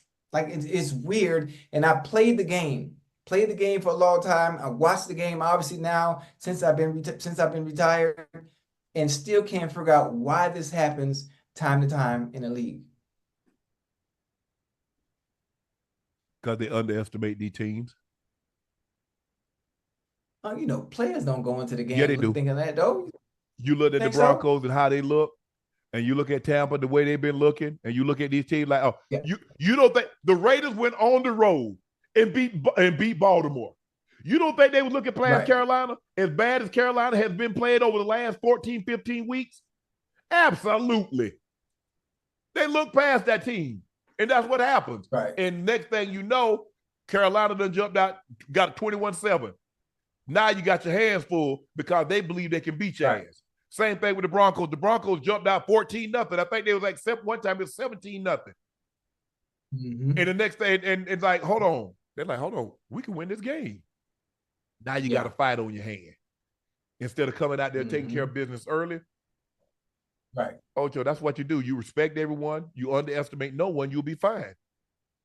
But you go in there thinking about, oh, man, we did blah, blah. Okay. I know what you did. Oh, hell no. Baker Mayfield, 25 of 33, 163, 1 touchdown, 1 interception. He was sacked 7 times. Chris Godwin had 6 catches for 53 yards. Cade Otton, 7 for 47. Mike Evans had 2 for 17. Patrick Surtain. That's one of them games. Mm-hmm. That's one of them games. I hate those games like that. But they got after it. Well, we know who's not gonna beat us. We're not gonna let 13 get nothing. Everybody else gonna have to get it done. Yeah. Well, you put your best corner on. That's Pat Surtain. He's one of the highest paid corners in the NFL. That's what you get paid the big bucks for. You take the responsibility of going against the opposing team's number one, and you do what you're supposed to do. He's gonna win some, you're gonna win some, but you make sure you win more than he does, and then that increases our chances of winning. But the Broncos, that's what we do. We go on the road in your house, beat you down. See, I brought the lockout. When I brought the lockout, you were laughing. Boop, there it is. Brought the lockout. Look at what happened. I mean, you brought the lockout. Y'all went 0-2 after no, you brought the lockout. I showed the lockout last week. We done brought it out. We went on the road, Tampa. You showed the locker. You showed the locker before the season started. No, I just started. showed the locker last week. I just got it last week, Ocho. That wasn't last week. That was 2 weeks ago. Didn't I just tell you that was last week? You worry about your team. You worry about the Bengals. Oh, we good. We good. Daniels. I guarantee you. You know we got T. Higgins back tomorrow night, right? You know Chase is back. Everybody. You know we got the whole squad. The whole offense is healthy. You know that, right? Dan Quinn gonna be dialing it up. Dial up what? That pressure. Dial up what?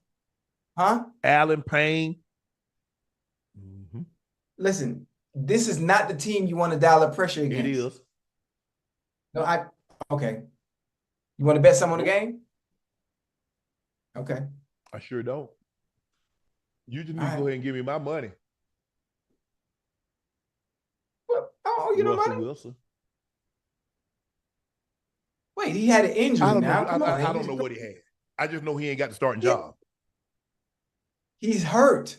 That's why he didn't have the starting job.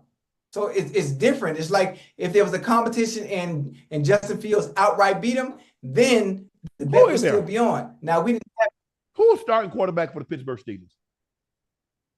Justin Fields. That's all I need to know. Giants first round. No, but who was y'all, you cheating. Giants first round rookie wide receiver. Hey, boy, he the real deal, boy. Had a brilliant outing in the team's victory over the Browns. Neighbor had 8 catches, 78 yards, 2 touchdowns, in what turned out to be Jones' best game of the season. The Giants like giving the ball to Neighbor so much that they gave him 2 rushing attempts and also allowed him to throw a pass. This built off a 127-yard 1 touchdown performance last week against the Washington football team. This is what Warren Moon had to say about Deshaun. The lawsuits are affecting his play. You think so? He look like a shell of himself. Right. I mean, listen, based on what Warren Moon said, the football field for me, now, it might be different for other players.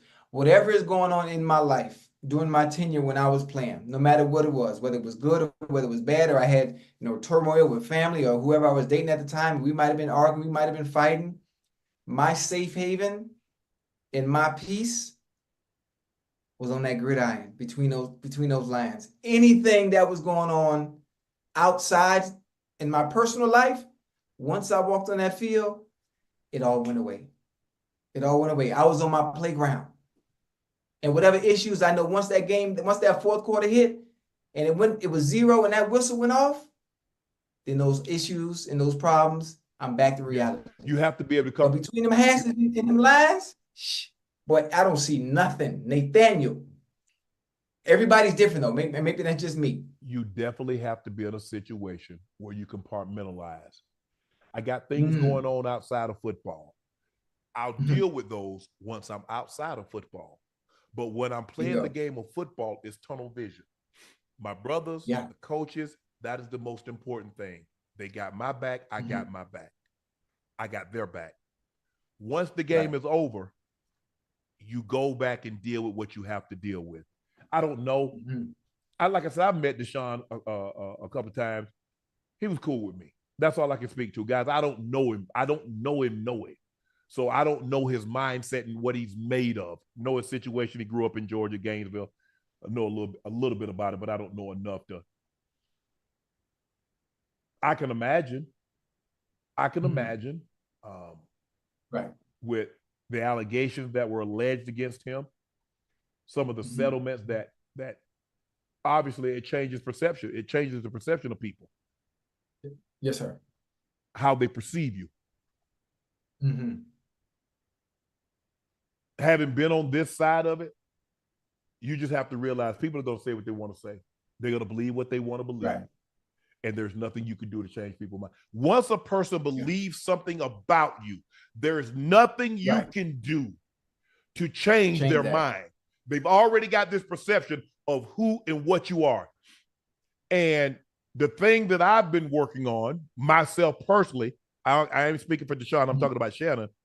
It's like, Shannon, they're going to say what they want to say. They're going to believe what they want to believe. You ain't changing nobody's mind. There is nothing you can say. There's nothing you can do to change people's mind. If people have an opinion of you, that's it. That's it. Ain't nothing you can do. Because anything you do, you say, oh, Ollie, he tried to make you think that he's not this or he's that. Right. So why even bother? Yeah, you're right. Why even bother? Sure, I had that mentality of not giving a fuck mentality for a real long time. It ain't matter. I don't care what you think. You have to think about it. Just a small example. Think about the manner in which I played the game at the highest level.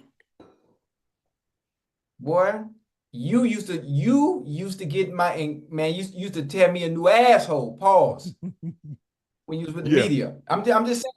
Boy, you used to let me have it because I was playing in such a way that you didn't agree with and you didn't see fit, and I never changed. They used to, the media, they used to lay me out, and I didn't care because I really didn't give a. You know the thing was, I felt I played the game the way I would have played. I think if I had changed and conformed to how the people and the media pundits think I should have played the game, I wouldn't have been happy. I would absolutely regret it. People ask me today, boy, do you miss football? I say, no, I don't miss it. Because when I did play, I played at the highest level and I did it my way, having fun with a smile on my face. You know what, Ocho? As long as you didn't get a penalty, I wouldn't have cared. You could have ordered Uber Eats and they could have delivered you a pizza or some wings on the damn field. As long as you didn't get a penalty, I didn't care. The only thing I cared, just don't hurt the team. I want you to celebrate. I want you to be excited because I know what it takes during the course of the week to get into the end zone on Sunday or a given day. But let's not forget that at the end of the day, our job is to try to win the game. Now, we win a game, and all of a sudden you get a 15-yard penalty. Now we backed up, we kick it off. Now all of a sudden they get the ball damn near at midfield. See, I wasn't that malicious and never got any penalties. I think you owe me. Oh, I know what you got on me. When I tried to bribe the referee. Oh, yeah. Even though, because here's the thing, though, Ocho, perception is a person's reality. And you let me have. Because they already. What did they say? Anytime a call go, oh, Jerry bought that. Hey, they bought that official. Oh, he must be betting parlay. So people already believe that the officials are on the take. Right. All it takes is for one. Yeah, I thought. Listen, I mean, it was a dollar bill. It was the dollar bill. I was just having a little fun. Who was was it Brian Billick? Who was the head coach for the Ravens? Yeah, then? Brian, right? Yeah. He threw a challenge flag on a catch. I felt I caught it. I caught it. So, I mean, I'm sitting on the sideline, they challenge it, and I don't know why it just dawned on me. You know what, playing around, I got a dollar bill from somebody. Just went over to the ref and tried to hand it to him. Just a little light fun, keep the game loose, keep everybody. How much they fine you? Only 30 grand. They didn't think it was worth. It was worth. Because the NFL don't want anybody to think anything is improper. Yeah, they're gonna let you have it with that one. Yeah, they did. They let me have it. But to me, it was worth it. They just think about it. We're in the middle of a game. They done threw a challenge flag, and here go my crazy ass trying to hand a dollar ref to give me the catch. Yeah, it's fun. It's all in good fun, and that was just. Yeah, I just think the thing is, look, I know Warren. I was in the league when Warren was in the league. Went to Pro Bowls together. He was in Seattle when I was in Denver. We played against him when he was in Minnesota. So I know Warren. Been to a couple of events with him. And I think he has, because Deshaun started in Houston, and I think, if I'm not mistaken, I think he still has a place in Houston, even though he might split some time in Houston and Seattle. But at the end of the day, Deshaun, you ain't changing nobody's perception. Even if you go out there and throw for 5,000 yards and 50 touchdowns, people have made up their mind on who and what they believe Deshaun Watson is. So at this point in time, you just got to say F it. As long as the people that you love, they love you, they care about you, that's all that matters. Yeah. That's it, bro. At some point, and that's what it's going to have to come down to. If I could share with Deshaun anything, that's it. And I'm learning because I've never been as popular and as a celebrity as I am now, Ocho. I've never had this many people take shots at me. But as I'm learning of the thing that happened a couple of weeks ago, man, I let people just go make up their mind and say whatever they want to say. They just go to just make it up. What happened a couple of weeks ago? I don't know. I forgot. I forgot. But that's how you have to approach it, though, Ocho. You just gotta hey, people gonna say what they want to say. You know who you are. Just never let them convince that you're something that you're not. Yeah. And when they take shots and keep talking about me and I see a dude, his podcast is all talking about me. I'm like, damn, I want to shut up for like a month or so he could go out of business. Because if I didn't say nothing, he go out of business, Ocho. Mm-hmm. I was like, well, damn, bro, can you create content that doesn't involve me? You got a sports podcast. You ain't gonna talk about no sports. Yeah. I mean, a lot of these guys that create content talking about me, talking about other people. We create content. We talk about the games. We talk about stuff that happens, funny stuff. This girl talking about, she wanted this. She got pregnant from this guy. Oh, it's not yours, but you gonna take it. I'm gonna name him Junior. Whoa. Come on back now. Don't do that. Come again? Wait, who got pregnant by who? You remember that post I sent you where she got her boyfriend to argue? Oh no. And she said she gonna name him Junior. So she gonna name the baby after him, but it's not his. Wait, let me get this right. Let me get this right. So they go together. She stepped out and cheated on him. She got pregnant by the person she stepped out on him with, and she comes back to him and asking him to take care of the baby. She said he gonna take care of it. Ain't no asking to. She said he gonna, and she gonna name him Junior.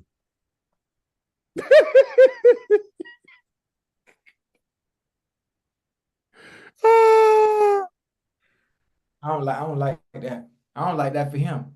We need to find Buddy information and save him. Save him from how? Oh, we need to all save he got to him. do is say I ain't doing it and leave. Well, he might have left. I'm sure he gonna see this. Don't do it to yourself. Don't do it to yourself, young fella. You done stepped out and let somebody else cream pie your girl. You take care of the baby. Man, don't play at me. Come on, Ocho, man. I'm just saying. Yeah, that's a tough one there now. Yeah. Because here's the thing, though, Ocho. If there's not something left behind, you're like, it didn't happen. Right. But if he done left it behind, how you gonna deny that? And then you got to see the baby develop and grow 9 months, and then in the back of your mind, it's not yours, but you willing to sit there and take care of something that wasn't yours, and when it was her fault, she stepped out. And I can take care of it. If I come in, you have a baby, you got a kid, got 2 kids, I can come in, boom, that happened before I there. But oh no. Mm-mm. We together? And you expect me to? Oh no! Hold up, and you keeping it too? Damn, Ocho, you like that? I know you ain't gonna send the girl to the chop shop. Well, she need to go to the chop shop and go back to him, but he ain't gonna be with me. Listen, I'm no hot commodity, nothing like that. But listen, I understand mistakes happen. I can give you a little grace or whatnot, but you keep it. You coming back to me and you keeping it? Yeah. No. Yeah. Hey. Nah, come on, man. That ain't no mistake. A mistake is leaving. I left my iPad in the back of the seat pocket on the airplane. Right. I left my briefcase in the rental car. That's a mistake. Mm-hmm. Right. How you mistake and let a dude bog down, shoot up the club. Oh. Hey, legs wide open. Oh no. Yeah. You gonna let the man trample it. It ain't no one time. I mean, it could be. He could be unlucky and had it happen one time. Right. But more time than not, she probably, oh man, he done had her in the book. Oh no. Oh. Yeah, a few times. I got it. Hold on, just a second.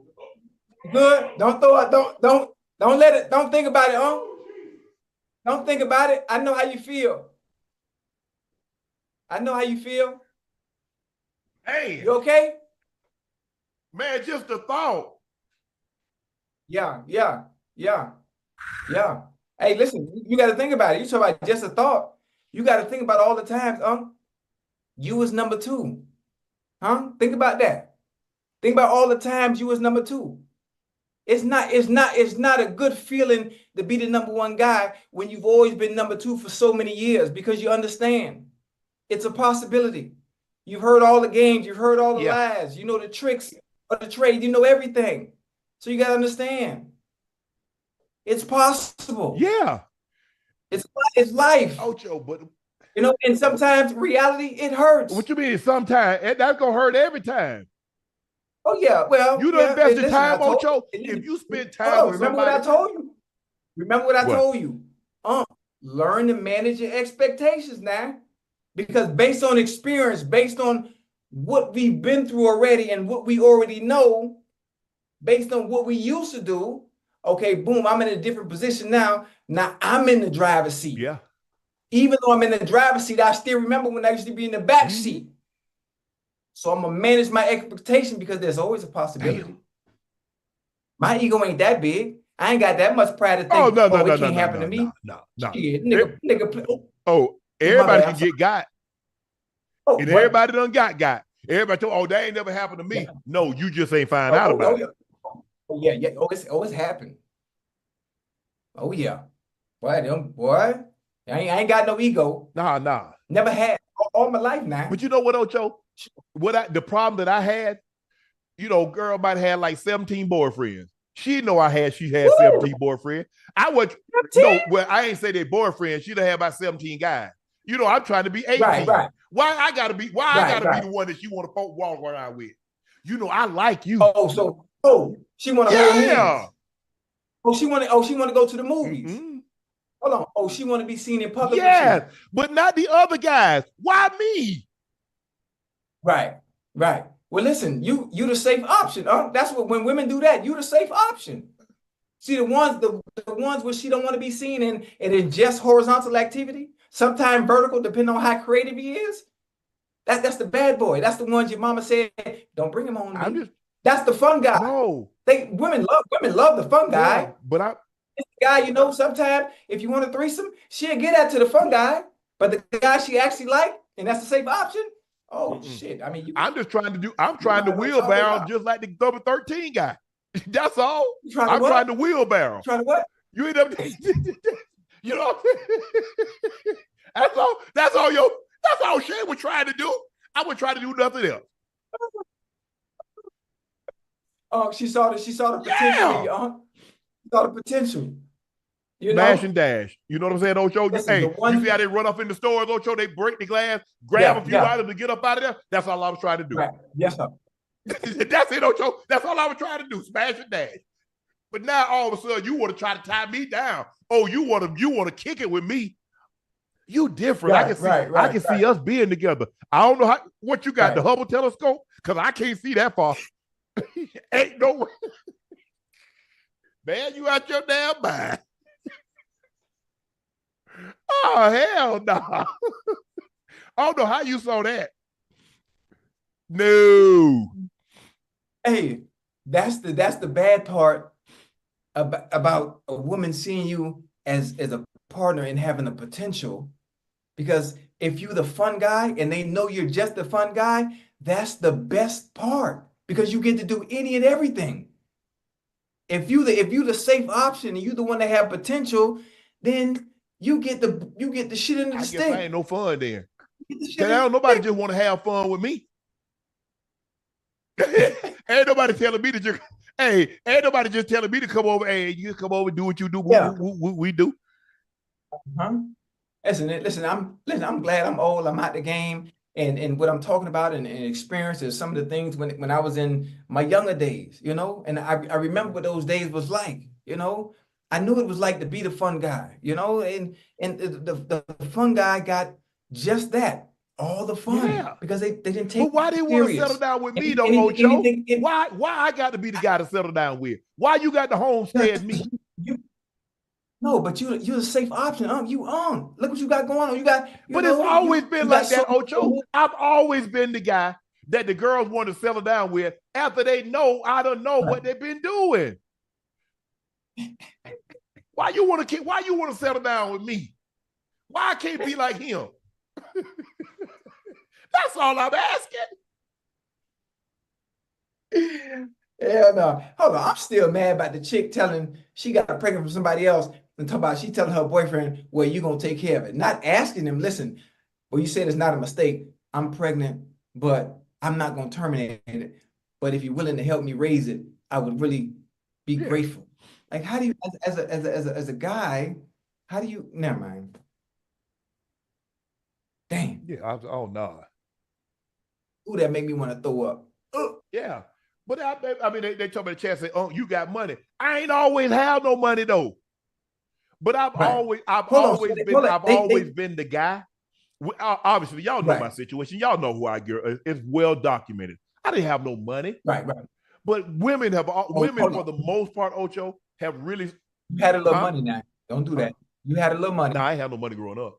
I mean, once my brother went. Oh, it's about growing up. So when you was at Savannah State, you had a little change. My brother went to the league in '88, which was my junior year in college.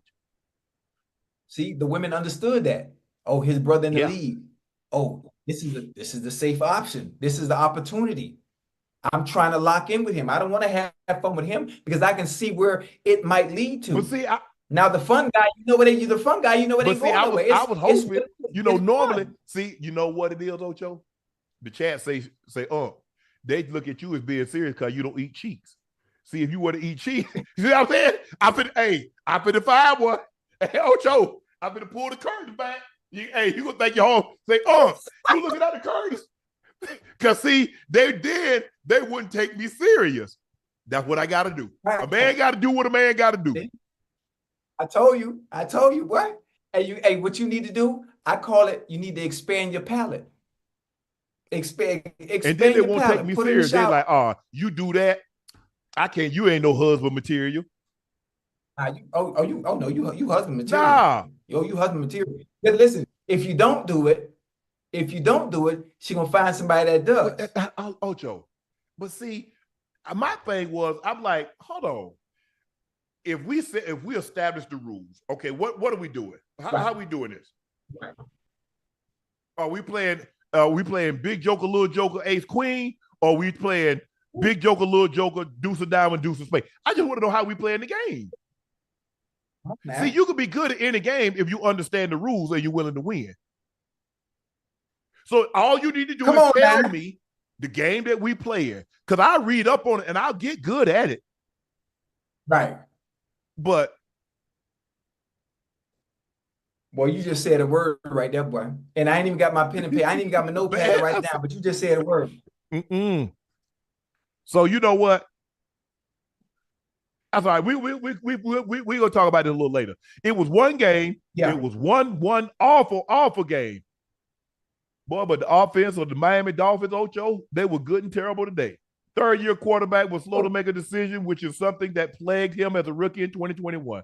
That slow processing speed resulted in 5 sacks that was eventually he knocked out of the game with a chest injury. Miami signed Tyler Huntley last week, and while he was inactive Sunday, he might have to step into a starting role, because Tua is expected, he's on IR, so which means he'll have to miss at least the next 3 ball games.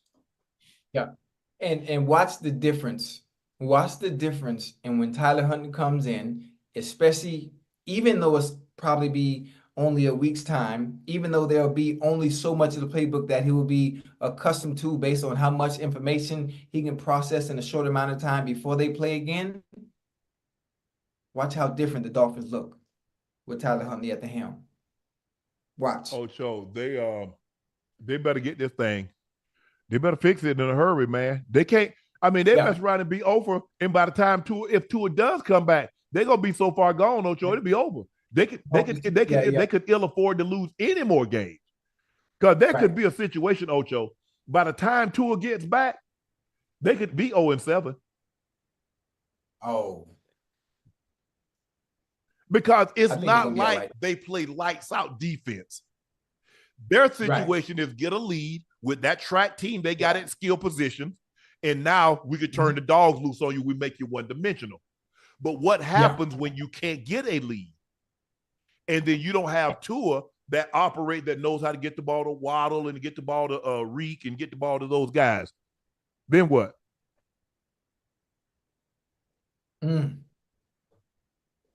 It gets ugly. It could. Tyler gonna make a difference though. I hope so. He definitely gonna make a difference. He need to make a difference because right now they struggling, Ocho. Yeah, they're struggling, and help doesn't seem to be on the horizon. Because, like you said, I mean, he just got there. Hell, he probably have to still put it in the GPS to get to practice.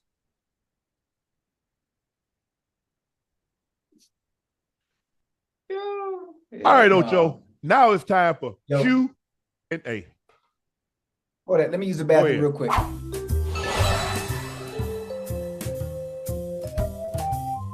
sure hope, man. Is that a closet? Is a robe hanging up? Yeah, I'm in the closet. Oh, Lord have mercy. I sure hope he washes his hands. I don't hear no water running. And use soap, too. You want the ones go to the bathroom and just use regular water. Don't put no soap or nothing. It was some good games today, y'all. What y'all think?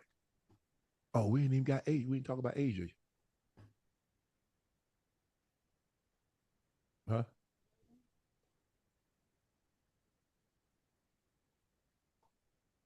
Man, that man got them cheap. You got two of them old cheap hangers up in there. Who? You? Oh, I'm in the hotel. Oh, they got me. Hey, they got me in this big ass suite, right? But it ain't got no desk where I could put my computer. Oh. So I'm in the closet. That's why you see the robes and the hangers. It's really dope. So it's cheap like the bathroom and this good material. This good material. I think this probably Egyptian cotton. Huh? That's Egyptian cotton, like 5,000 count. Okay. Oh, before we get to the Q&A, Asia Wilson, congratulations, Asia Wilson. Congratulations, Asia. Only the second. Congratulations, Bam, out of bio. Unanimous MVP. The first was the inaugural season. Cynthia Cooper was the unanimous MVP. Since then, there have never been another repeat unanimous MVP. That was until today. Asia Wilson, unanimous MVP. Also, Ocho had you can make a case statistically. She had the greatest individual season in the WNBA history. Average 27 points, average 12 rebounds, average 2.5 blocks, 2 assists, 2 steals. She shot 50% from the floor. So I think she took it personal last year. I believe she should have won the MVP last year. She didn't. So now she's, I think, one of 3 women to win 3 MVPs. Lisa Leslie did it. Cheryl Swoops did it. And now Asia Wilson has done it. I don't think she's done yet. I think she's 28 years of age. She's still just now getting into her prime. I can see her winning a couple more, along with a couple of finals MVP. And she was first team All-NBA, WNBA, which she should have been. And we have a unanimous Rookie of the Year selection. Caitlin Clark. Caitlin Clark was a unanimous Rookie of the Year. She also was first team WNBA. Now, I don't know how many unanimous Rookie of the Years. I'm sure Candace Parker was a unanimous Rookie of the Year because she won the MVP that season when she was a rookie. Maybe Maya Moore. But off the top of my head, I can't think of anybody else that probably could have been. Like I said, Candace, Maya Moore, maybe Simone Augustus, maybe DT. Yep. But hold on. Where are the women at now? Y'all real quiet. Y'all had a lot to say earlier. Oh, Stephen A. and Shannon don't know what they're talking about. She don't deserve this. See, what people try to do, Ocho. I was having a conversation with the guy basically, and I was saying like Devontae, blah, blah, blah. But anyway, he's like, Devontae Smith is going to have a better career than you. I said, no matter what type of career a person has, it doesn't diminish what I've already done. See, what the women were trying to say is that because we're talking about Caitlin Clark, like it diminishes what Lisa Leslie, what Cheryl Swoops, what DT, what, no, it does not. They did that, and it cannot be taken away. Right now, if you look at the games that Caitlin Clark went to, attendance dropped by 88% when she wasn't there. Look at the sales. It speaks for themselves. All you have to do is just look at the obvious. Right. And that's it. Y'all make it seem like the girl was a bum. Look at what she averaged. Look at the amount of assists. Look at the amount of points. And she got a team in the playoffs as the 6th seed. But y'all still want to talk this foolishness. She deserved to be on the Olympic team. When you look at some of the guards and their play there, Caitlin Clark damn well should have been on that team. And you can't convince me otherwise. But now you ain't saying, oh, she's playing really well. That ain't what you were saying then. Now I need y'all, y'all know who I'm talking to. I ain't gonna call your name, but you know who you were. Now I want y'all to, with the same venom and the same hostility that y'all went on there and y'all was talking about Stephen A. and I want y'all to run it back. Run it back. Run it back. With the same intensity, the same ferocity. Now, ain't nobody got nothing to say. Say it with your chest out. Sit up nice and tall. This is what I want you to do. Bud Grant once said, when you speak at such an auspicious occasion, he said, you stand up nice and tall. You speak nice and loud, and you make it nice and short. So when you sit your ass down, people will still like you. So I want you to go on the air. And I want you to sit up nice and tall. And I want you to speak nice and loud. And you ain't got to make it long. Ain't nobody saying nothing now. Everybody had a whole lot to say. Why ain't nobody talking now? Create your own plan. Ocho, one of the things why I wanted to do Nightcap, because I had a vision of what it could be. But I wanted somebody that, like, you know what? If we want to talk about basketball, we talk about basketball. If we want to talk about track and field, I said, man, I like track and field. Hey, we're going to do the Olympics, Ocho. We're going to have 7, 8, 9 days where we talk track and field. Create a platform. You can talk about whatever you want to talk about. If we want to talk about the WWE, we can talk about the WWE. If we want to talk about the UFC, I can talk about what the Daytona 500, the Daytona 500, NASCAR, F1, whatever. Right. I want y'all to run it back and give that woman her props, because she brought more eyes than anybody in the history that's ever played in the league, whether you like it or not. It's fact. It's not conjecture. It's not innuendo, and it's not speculation. The numbers bear it out. But y'all didn't want to give her no credit because y'all thought if we talked about Caitlin Clark, we're diminishing Maya Moore. We're diminishing Candace Parker. We're diminishing Lisa Leslie. We're diminishing Cheryl Swoops or Cynthia Cooper or Lauren Jackson or Diana Taurasi. No. Two things can be true. Those players were great, and Caitlin Clark is the real deal. She ain't hype. She can actually play at an elite level.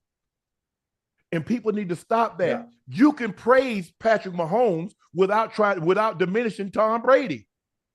You can talk about TJ Watt without diminishing Lawrence Taylor. I don't know this notion that you feel that if I praise somebody, I diminish somebody over here. No, that ain't got nothing to do. Right. But I need y'all to run that now. I need y'all to run that. Run it. Run it. Now, I know this is going to make the rounds. And if you think I'm talking to you, I am. It doesn't make no mistake. I am. If you think, like, man, I wonder if he's talking to me. I am you. Yes, yes, yes. Absolutely. With 100% for certainty, I'm talking to you. Unanimous Rookie of the Year.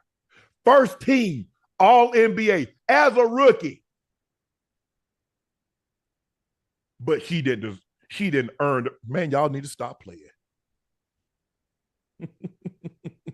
Oh, now we go. Hey, we got, since you had to go to, hey, let's recue the graphic. Now it's time, Ocho, for Q&A.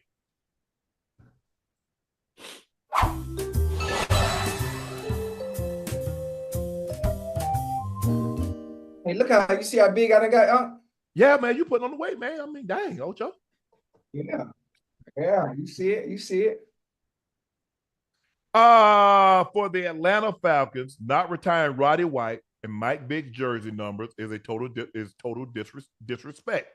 I can't understand that. The Falcons had too many opportunities to win that game, and they blew it like always. Can't understand that organization for the likes of me. Ocho, do you believe the Falcons should retire Roddy White and Mike Vick's jersey numbers? I think it would be a great gesture. Roddy White was one hell of a player, boy. Mm-hmm. Roddy White was one hell of a player, man, for the Falcons, and had some good days with them. Michael Vick is an iconic figure. Retiring at 7 would do just for what he was able to do in his short time there, in his time in the NFL in general. But what he did in Atlanta, it was called the Michael Vick experience for a reason. I was there, smack dab in the middle of it. Boy, he was special, man. He was special. The city was electric. Not just a franchise player, a transcending talent at the position. Yeah, that's why I thought they would be interested in Justin Fields. Because can you imagine? Because he has that type of electricity, his ability to run the football. Now, I don't know if he has the arm like Mike, because Mike could throw it 80 yards. That left hand, that tight spiral on the rope. Hey, with the flick of the wrist.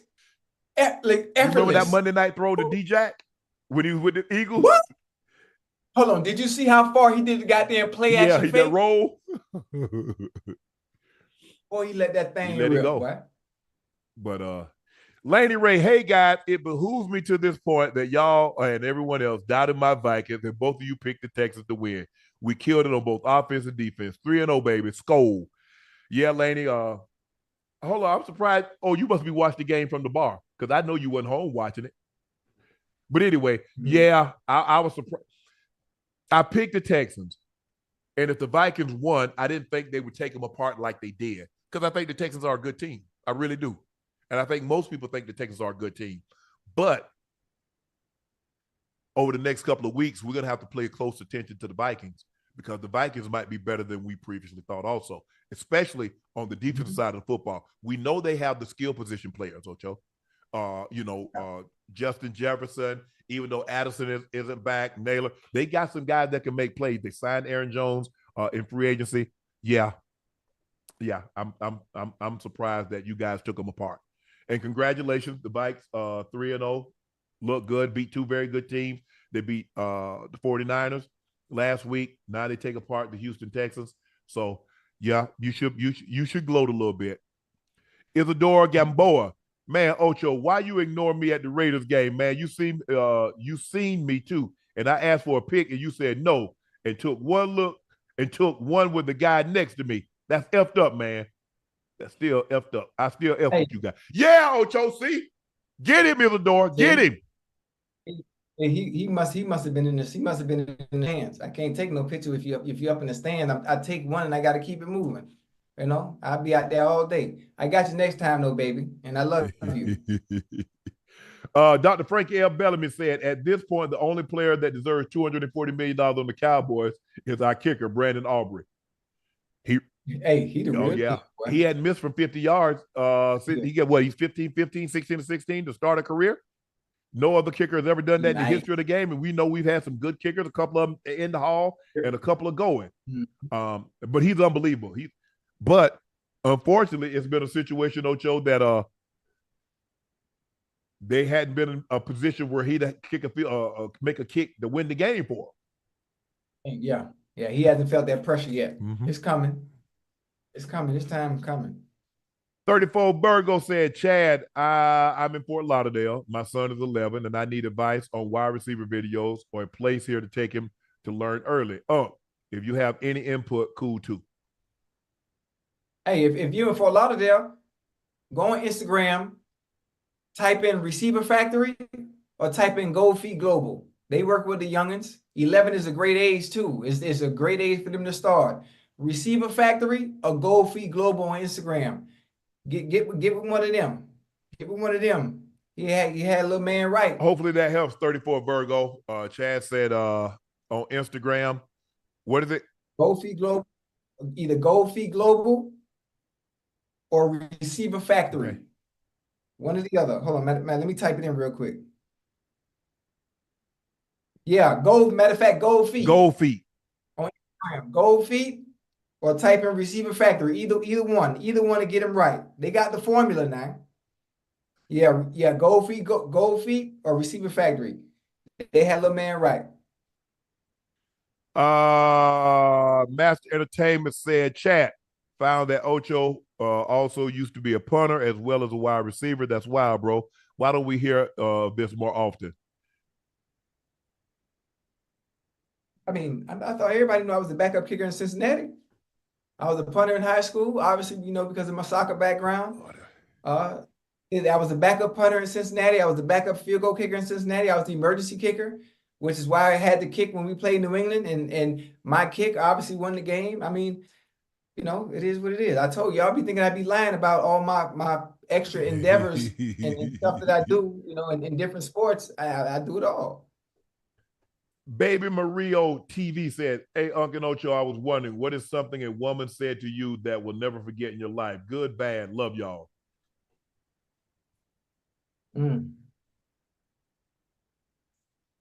What is something, what they said to you, Ocho, that? Trying to think, boy. And that's a good question right there. I like that one. That got me that's a good one. Huh? That one got me thinking too now.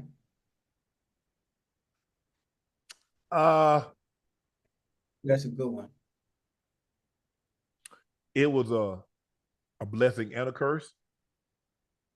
I mean, I took it as a compliment, but I understood what she was saying. Talk to me now.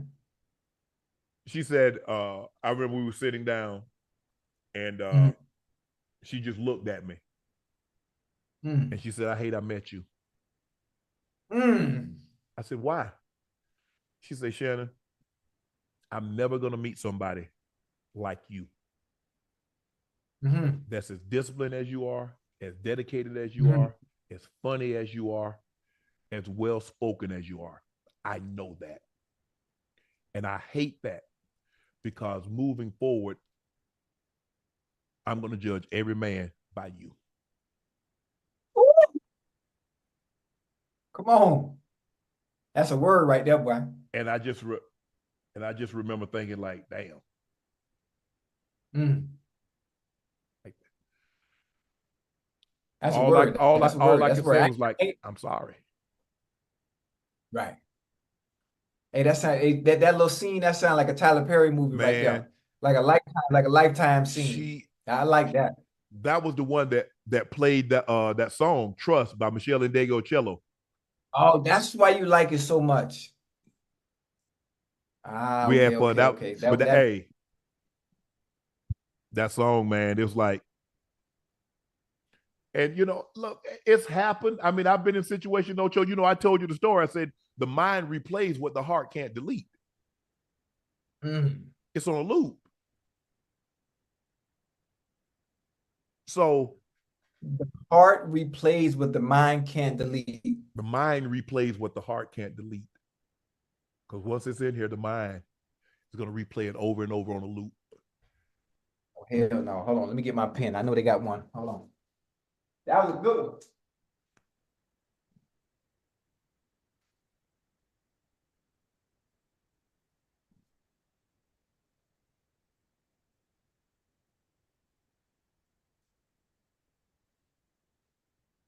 The heart replays what the mind can't delete. Boy, that's a good one, boy. The heart replays what the mind can't delete. The mind replays. That's what I said. The mind replays. The mind replays what the heart can't. It's